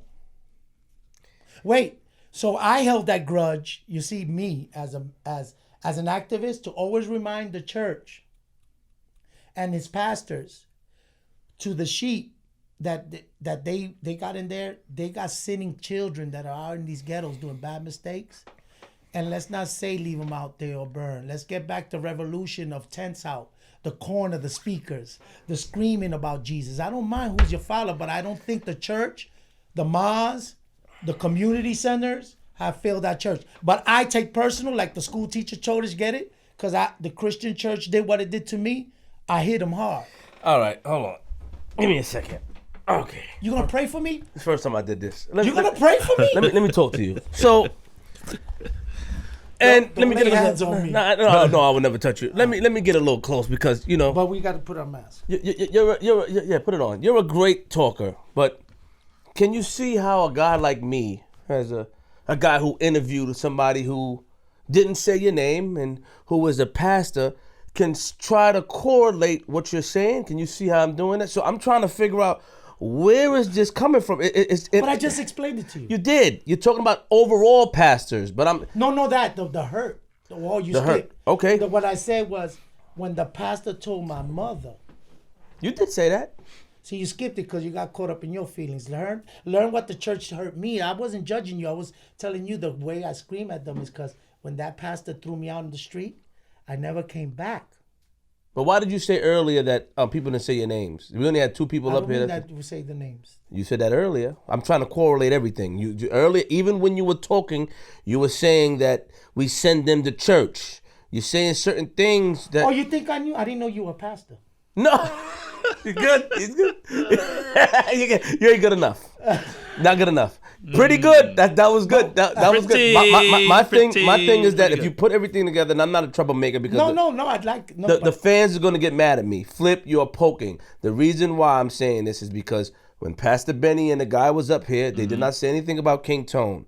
And hold on, when I see where you're going. I Yeah. understand now. when you came up here, you said that people didn't say your name. In my opinion, because I heard your name from the Blood guys, but in my opinion, those guys that were up here that claim, that were part of Latin Kings didn't say your name. So I'm thinking that's why I'm putting there. So now we have a box. We have a box. So where I'm putting, and then you're saying things about pastors and stuff. So now I'm thinking okay. No, Pastor. I know Pastor Benny Okay. like that. Like I know Blood. I know his son wrote me after he did the interview, and we know of each other. Okay, all right. My pastor hating is I hate, like when I said Miss Bias, what I said, the church didn't come, the politician didn't come. Now pastors to me is a personal beef all around. Benny was a brother. He did his thing. Like I told you, they fought their war. What I don't agree about Benny and them was, or any Blood is talking about wars and why they started in a place that has no value. Because you don't think it affects, but younger guys still fight when stories revive the emotion of the past that was already simmered. Because to you think it's cool and explanation, but other guys get mad because they still, while they listening to them explain it, they got the scar. Okay, you have a great point. It's the, you don't, because you don't know. Look, I get excited. I got cut by them. And I was in the war. And I don't want to talk about it like any veteran that heads in the war. Warriors don't want to talk about wars. They hurt. They cause confusion. They could inspire the next generation. So like I tell to pastors and everybody, like you just said, talk the peace. Don't talk hey, by any means necessary, right? Or when we were necessary. So, I see. So your thing is that what you don't agree with. I just want to make it. I'm gonna get up because you keep covering your face. You don't have to. Yeah. No. It's just that because I got somebody who does one of my grants with the kids that I'm living with now, and it gets mad if you don't got the mask and you close. Understood. And since she puts funds in my pocket, I'm trying to make her happy as hell if she sees it. Listen. This is what I'm saying. So the only thing that you don't agree with is basically glorifying, which I didn't think that happened. But not glorify. You don't need. You see, he's still taking it out of my. You don't have to glorify. But talking about it in general. Yeah, that's something we just don't talk about. Got it. I'm just keeping. I make that mistake like when Flip. Let me example for you. Remember the when they sensationalize, he's part of it. They sensationalize when this dude interviewed me, Flat. Yes. And they put King Tone talks about Lord Gino, blah, blah, blah, blah. When it was a small thing where I was saying, yo, I'm not from Chicago, blah, blah. I saw that part. I tried to love on him, but he took it too far. But my point, I got a call just for defending it. You don't even say the name. And if you said it the way he would have shut up is if you get it. But what I'm showing you, son, to me, right, to us, I was defending my man. I told him how I love him, but I don't know him. I can't answer him. To others is, you out the box, son. You don't talk about that. How did they expect you to? Let's have a dialogue. How would they expect you to answer that question? Because you see, because it's like that. if he's in there now, right? This is the part we forget. And he just came out of ADX. He's fighting. So the one thing they use against you in there, when they think you still assume power by the name is used, right? Like Jesus. The more you use it, the more powerful it becomes. So now we say Lord Gino again. And we say this again. And I brought attention to him where they might move him from close. You affect people. I see. They could have put the whole prison system again on red alert again. Be careful. There's this thing, and they talking about beef, and that might rowdy us up. You think I'm far-fetched? Were you mad at Vlad for that? For cutting the clips up? Did you get upset? Because That's just ridiculous. But why? I mean, that much. 32, I mean, just for me. Because it takes away, right? It's hard. A person like me, like now, the conversation we have so deep that when you chop it up, it's really hard to get me because I get what you're saying. I get what you're saying. So 5 minutes of me, you like, where was he going with that shit? Because I'm so radical and I jump and I speak. I think breaking down break clips is tough, but I know that's the business. Yeah, on YouTube, the algorithm, the attention span of people are very short on YouTube. So that's why he breaks it up. He mastered, Vlad TV has mastered an art to monetize. And I'm not denouncing that. Yeah, to monetize every single thing. So the whole episode would get monetization, but the little clips are also getting monetized. He triples his whatever he makes on YouTube.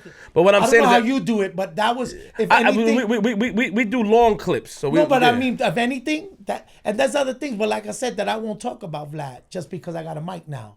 And if he made me unhappy in some things, who is that? The people's business. I got his text, and I'll call his next secretary, who's the next person he got running his. But I'm asking you real quick, and I ask because people express, aggravation with Vlad, and I ask, and as media, I'm a mediaologist. It's a word I made up. I'm trying to get in the dictionary. Not media. You're trying to get in the dictionary? Yeah, not meteorologist, mediaologist, and we're working on that. And Webster's. Yeah, we're making headway, but. The thing with this is that people get mad at Vlad, for the questioning that he asks, right? Why? And that's what I want to ask.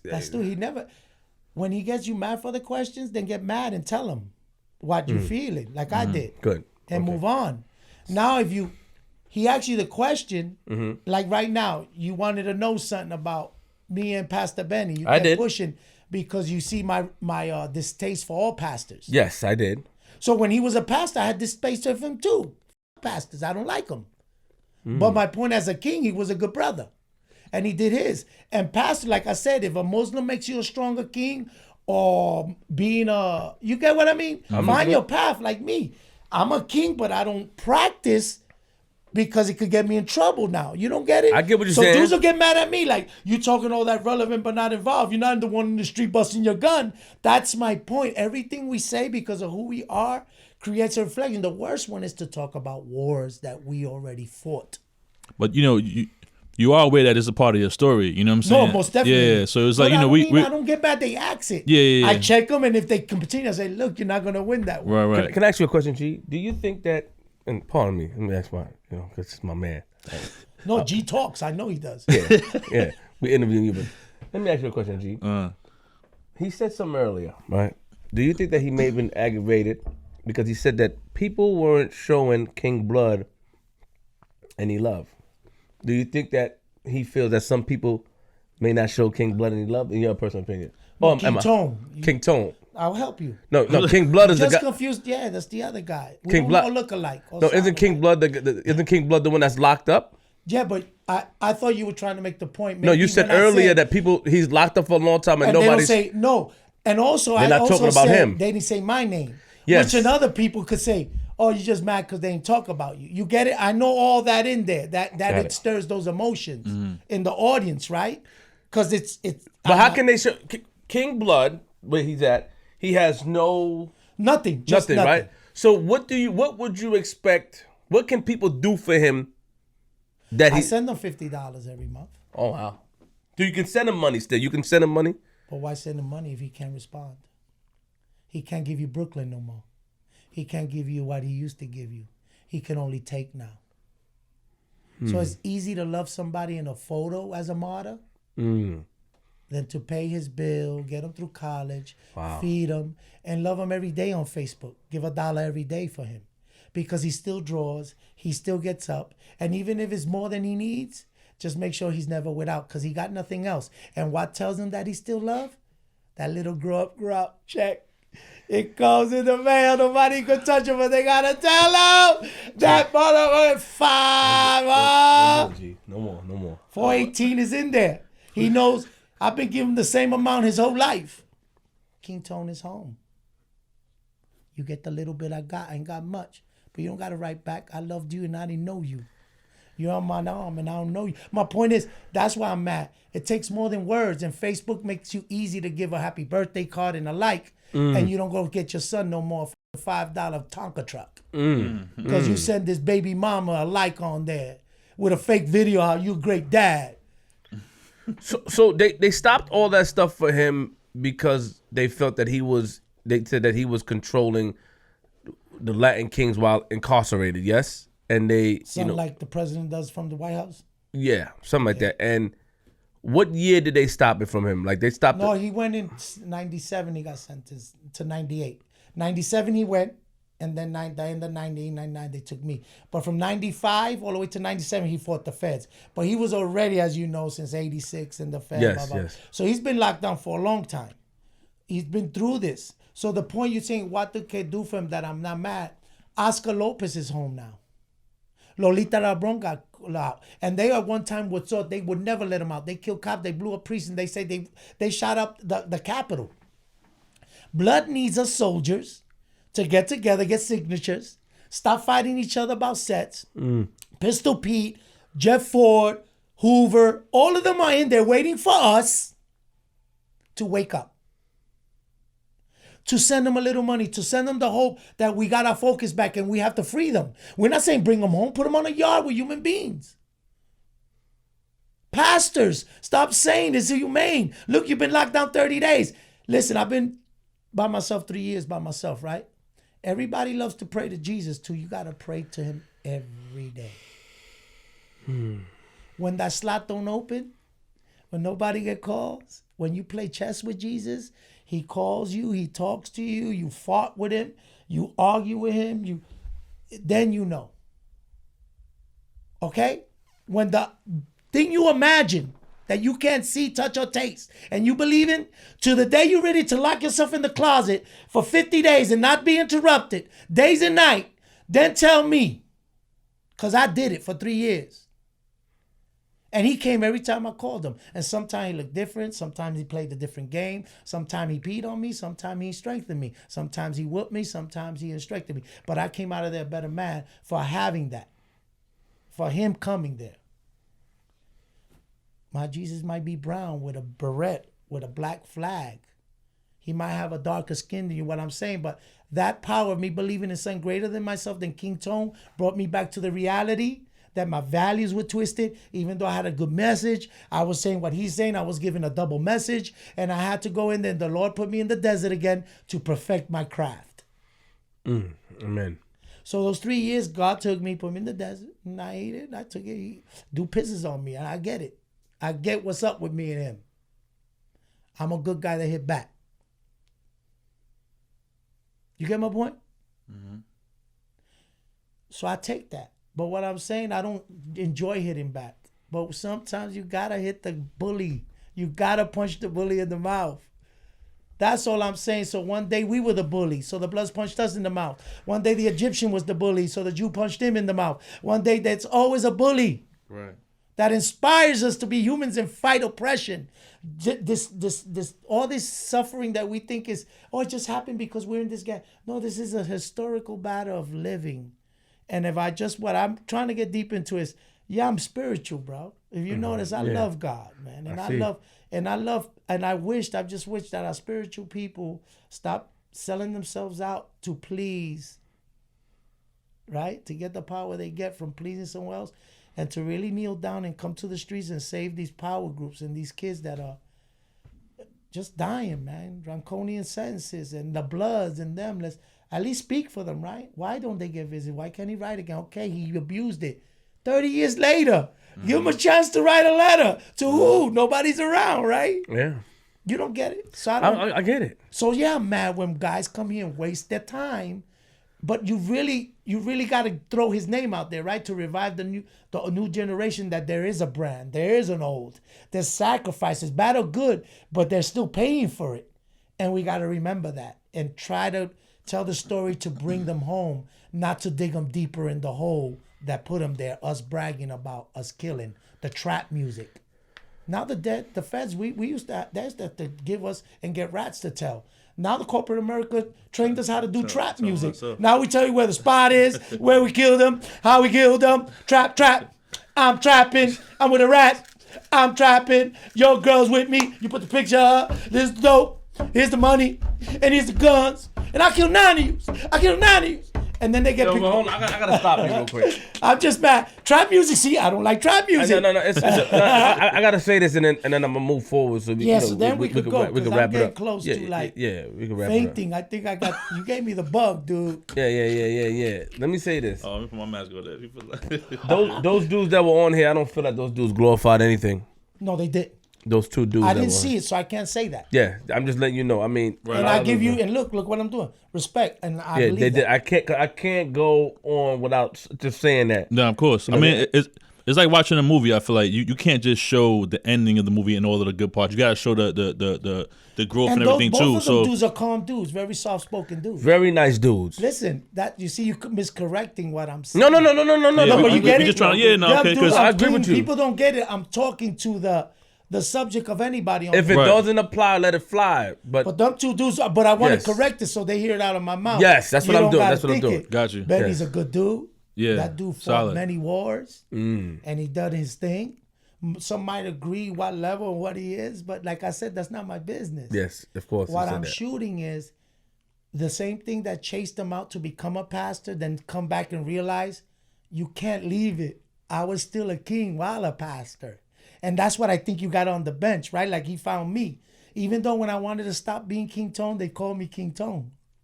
So you got to embrace Pastor Benny, the Latin King. Of course. So also with the other brother, Cano. Yes, Cano. Shout out to Cano. I know. I know you know. It's obvious. Who you talking to? Now, I've been letting you get away with a lot of stuff today, man. Yeah, don't worry about it. Now I'm turning up on you. But what I'm saying, good brother does his thing, get it?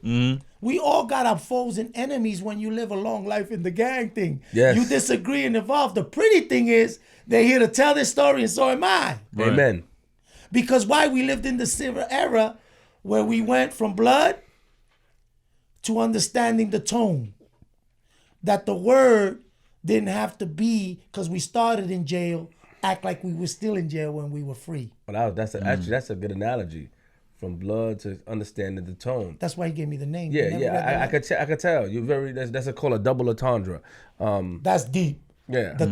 What's how you say that? Double entendre. Yes. So why are you laughing, G? Because King Tone and King Blood is the names, and then you go from blood to tone. Yeah. Yes, double. Yeah. Got it. So when he handed it over, he Yeah. took Tony and he made it so it was, he gave it that. Then Muhammad Abdul Muhammad from Nation of Islam, he read it and then he gave it his flavor. Nation of Islam. Yeah, he was son of flavor. Yes. I was like, then there goes. It was, woo! I was like, yeah, just made a classic. That was a classic. So now, but no, shout out to them. Shout out to those brothers, yes. For doing it and having the courage and sharing. Thank you. I just tell everybody the same thing. Don't start. You go. Yeah, I'm checking you too because you asked the question, right? Nah, they said it too though on the show. They sat on the couch also and said we're not glorifying what we did, but we just telling the story. See, for glorifying, and again, I'm trying to find the way if you speak like they taught me with G. If you spoke it, you glorified it. Understood. You crossed the line because some things you just don't do it. Understood. And the value of maybe him saying, we know better. But you get it? That's where I'm arguing. Because if I don't teach it after I learned it and it was dangerous, then I'm not teaching the next one to do the same mistake I did that got me a call for. And not that you're scared, but hey, why you doing that? You know he's in jail. You don't know what that's going to do. Yeah, I mean, it happened too when we interviewed Bimmy about Supreme. We got the call and stuff like that, So you want... Yeah, that's what's up. We get it, but And as a source too, you learn. Okay, we could do it like this. We're gonna ask the question, but let's be. You can. You cleaned up. I respect. Altering your answers to not make it seem like it was glorifying. Of course, I respect that. But like for the young ones who was listening, if you skip over that part, they're gonna be curious. You know what I'm saying? That's like saying, "Don't touch that; it's hot," and then they say why, and you don't tell them, they're gonna be like, So I they'll think try to touch it. So right, You know? and not try. Like I glanced of the war. What I mean is, you can't have victors and losers in those stories. Because people feel what you said. You said it. That people feel away, and Mm-hmm. you said something else. You see, a lot of these people are None of outside us the are street. ever gonna say why Yeah. we really started the war, finished it, because really we wanted to win, right? To be the righteous one in the fault of the war. That's all I'm saying. Right. Yeah. So the understood. draw is, we had it.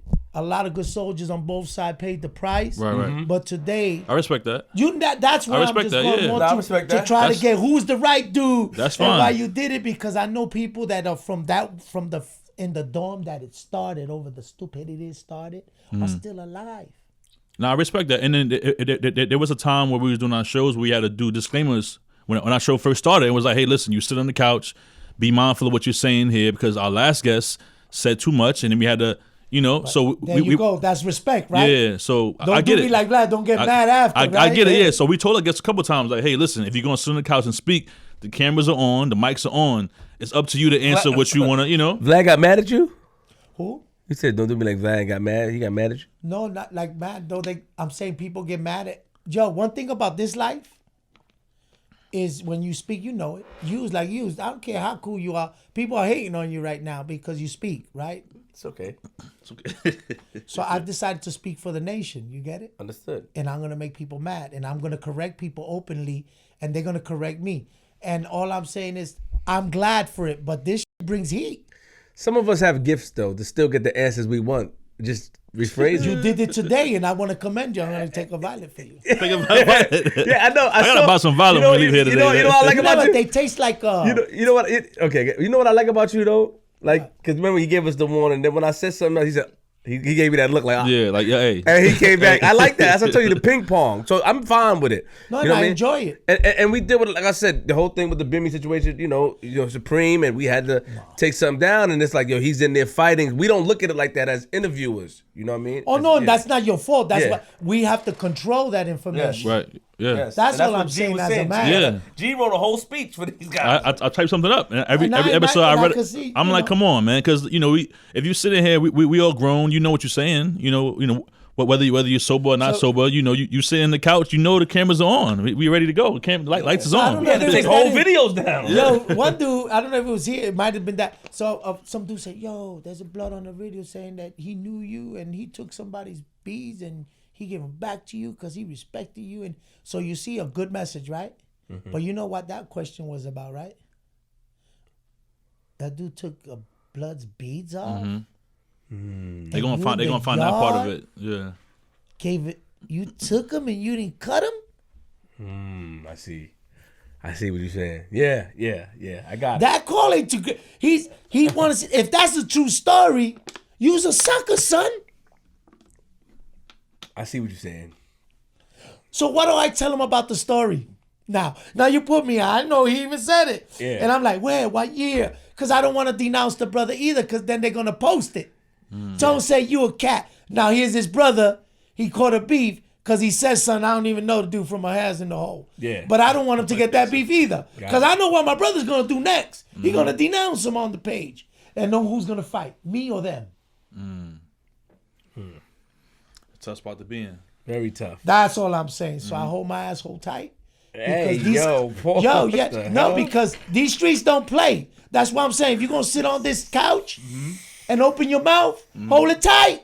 Yeah. Because people got opinions about it then. If you don't want opinions, don't come up here.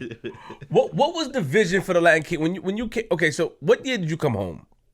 91 to 92. And then you went back, and what year you came home the last time? 2009. 2009. I just came home. I've signed off 2013. Living in Virginia, I got married with my beautiful wife, Antonio Fernandez. Got a son, out to Junior. See, that's shout another sign. My son is deaf. So these are the sneakers I bought for him to rock with my suit. You see the sign language? Yeah, I understand. That's I not see. the crown. That's saying I love you, Alex, and to my wife. So I came out of jail married. That's what's up. Moved to West Virginia. She Shout out gave to me a them. new home. 3 years I practiced my craft. Came back to New Jersey 2013. Said I'm sorry to my community. Opened a program under the Mayor Bloomberg's initiative Yes. in East New York on the corner of my block right there. show some love for a year, then I moved on because I can't stay too long in New York. You get what I'm saying? You get the fever. You get what I mean? I got to know what's good for me, right? So I left and I started my program, Grow Up, Grow Out, 2015. I got a contract under Mayor Browser over there, great mayor, and Clinton Lacey. And I'm a consultant to their jails and the kids. We got credible messengers, 70 returning citizens making 46,000 or more that are helping us bring the vaccine to the community of hope, love, respect, and that OGs don't duplicate our bad behaviors, duplicate the wisdom and knowledge that we come back home with. Of like now, I want my son to, he's death and everything, but he a vicious dude. I want him to be proud of the King Tone pictures in the gangland, or Grow Up, Grow Out, and all the kids he saved and the businessman I became after it. I don't want him to be ashamed of none, but I'd rather him focus on the later part of my life than the beginning one. Right. And that's what I work for. You know, like Jordan and some of us. And I mean, guys like me who cause ripples in the pond because we throw the pebble, not a lot of us live long enough to come back and touch the ripple. And then you could change the course of that ripple, believe it or not. Right? Because every time you touch it. I lived long enough to live through my errors, through my and just misleading my people. And now that some of those ripples, I'm touching with a whole new message and love and understanding of the sickness that we had called violence. And being capitalistic pigs too. Right? Because we became to love the things we have more than the things who we were. And that's what King Tone's about now in Grow Up, Grow Out and Credible Messengers. We're healing your communities. We're the vaccine. Help us, empower us. Because if we're not the next guy you empower, we're the next guy recruiting. Because we believe you gave up on us, so we go again and steal your children, and we do the process all over. Trust us when we say we change and give us a chance to prove it. Right. And don't look at, I love being a king. I just hated some of the things I did. And I'm sorry. But I'm not going to stop being a king. They saved me. So why would I forget them? To make you proud, to give me a contract, so I would say I'm a gangster, so I could prove that this is not what made me bad. Being mad made me bad. You get it? So if every kid in every power group, you rediscover yourself, look for the oldest guys and get together and focus, man, and see where you want to head with this. You know what I mean? What we could do to change ourselves and others, you know?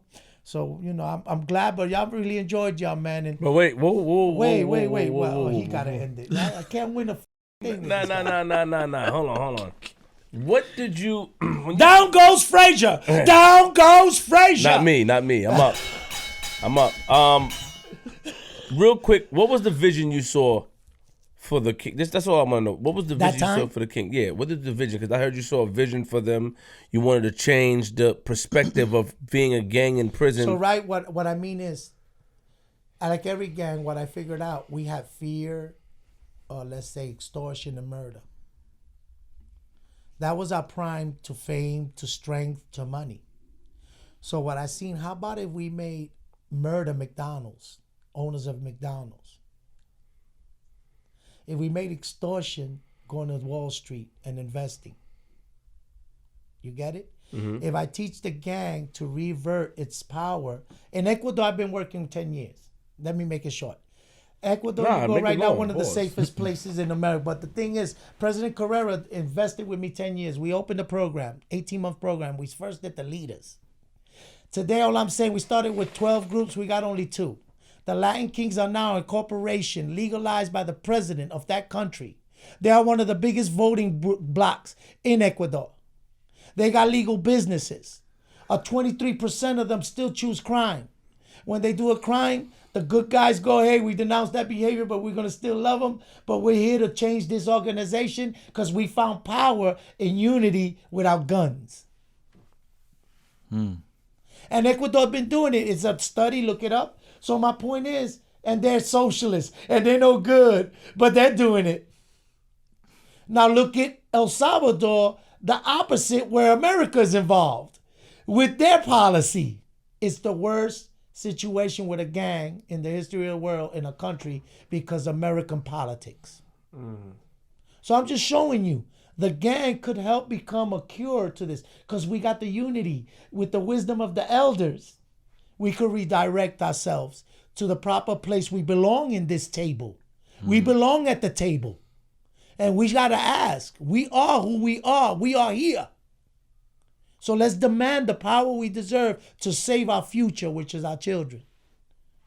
The little Bloods and Crips and the 13-year-olds that we give them the red rags to, and the little black and gold ones, and we making them fantasize that one day Rikers Island ain't coming, that one day that bullet ain't coming. So when you fantasize them, make sure that you don't use them as your bulletproof vest. Because when I thought I protected my daughter the most and I held her in the circle, I knew I had thousands of enemies. So who was going to get hit first? So I thought I was a great father. Then I found out I was a silly father. But at that time, you couldn't tell me that. I was proving to the world I was a great gang leader father. But now I know better. You see? So that's what I'm teaching you. So now when you go to your gang meetings, it would be better if you left the child at home. Yeah, I'm just saying, right? This is how you teach. Of course. Not everybody loves your color yet, but we're getting there. We're working for that. That's what credible messengers do. Is there anything that we missed out that you want to say? Anything? Yeah, sorry. No, is there anything that That's you Melvin Farmer. He's, well, if you want, I think Vlad did too. So he's the leader of the Grip Street Grapes from Compton. Him and that Tolemani from the Power Rule. Okay. They're my friends. They call me. So I do a little live. He's going to be on my show later. So he's, you know, he's in Seattle with the Credible Messengers in Seattle right now.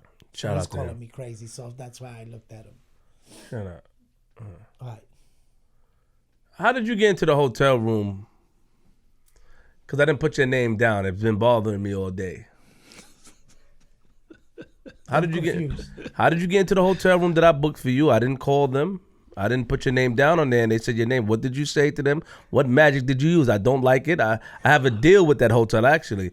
And they may have crossed the bounds. How did you do it? He called G. No, G wasn't there. G ain't know nothing. How did you do it? Then I'm going to snitch on somebody. He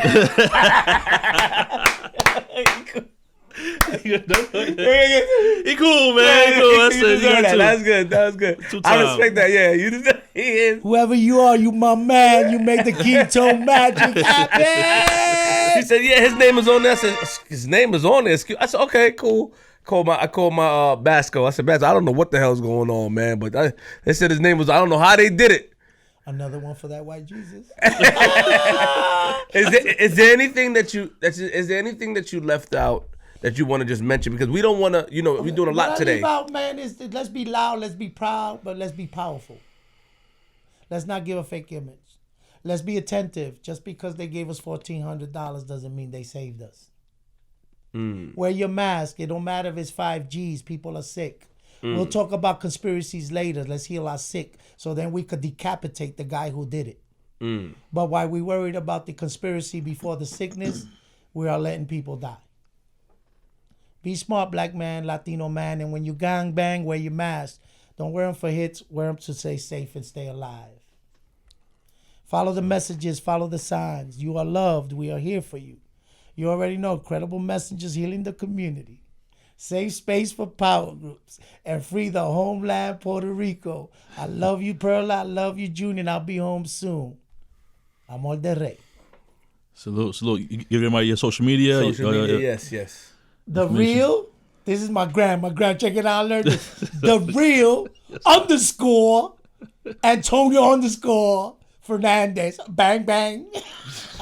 Then Antonio Fernandez, the regular Facebook. We're building the website. We're getting everything built. We got a young crew here. They said I was old bones and my message was dusty. He came along with all these fancy tattoos. Now they making me hip. He called you. He said, I know these guys will make you famous. So then I came. No, shout out to him, though. Shout out to him. Who is he? So Chris, right? So it's true. Shout out to Chris. He admired us, right? He contacted me. He told me that my message is good and the older crowd knew it, but the kids know of me, but didn't know. He lived through a hard time himself with the new style of these groups. And he just wanted to tell me, yo, would you do a message? Because And he told me how my Facebook gram sucked and he fixed it for me. That's real. And we started, That's real. now we got every Friday, if you want to watch it on there, we do a live show and I bring a gangster or OG or an ex-member that's successful, that ain't King Tone and don't get the shine, but they talk about their barbershop. They talk about why they changed their life. It's starting there, but that's what I wanted to see. Understood. That there's still people who fly in your colors, that love you, that ain't in the street doing wrong. We ain't judging you, but we here and we want you to hear our story so you could know 20 years from now, you could be a barber too.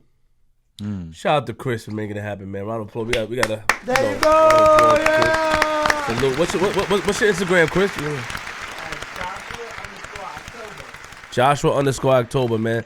Put some respect on that man's name, man. He reached out, man. Very respectful. You already know if and you stuff like ever that. question Chris, if he's representing the real Antonio Fernandez, this is he, God in himself, in the flesh. And shout out to the cameraman. You know what I mean? You know. He donated his time and didn't take a picture yet. Now what happens? He did. What happens now, bro? What's your Instagram, homie? J-Ray, J-R-E-Y_official. J Ray. You know what? You just won my heart. That simple move you just did right there. I'll go get a dude for you and put him in the trunk and bring him in. We'll interview him. Who you want? Don't worry about it. I appreciate it. We'll talk about it off camera. Oh, he learned the code. I make G's in 5 minutes, bro. Yeah, you crazy. Because I've been here. We've been here for 2 hours, though. He said he been like that. No, but you got to, these guys, they're shout out to them. No, they're good. Shout out to both of them. No, and he knows it because, right, they started. So he opened it without telling people and telling what happened immediately. Oh, we got like math. He's fake. Who Tone? They started calling, who this kid? He got your G. He's saying he's you. I said, so down, that's my little dude, yo.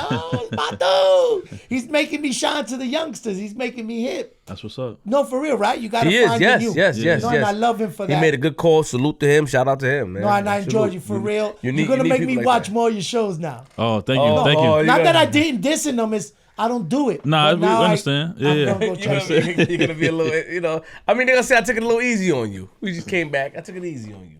First show back. No. Down goes Frazier. Now, this is him looking at the ref. Yo, save me. All right, we gonna sign out. Get out of here. Be quiet. Yo, man, dope episode coming back. You know what I'm saying? Episode 156.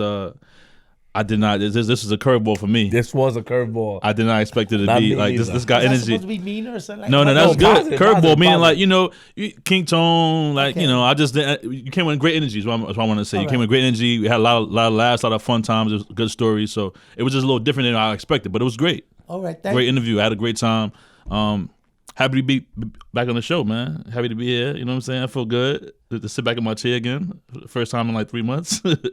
But make sure y'all follow the pages, man. At DJ G Money 156. You know what I'm saying? At Flip the this Script guy. Pod. At Queens Flip with a Z.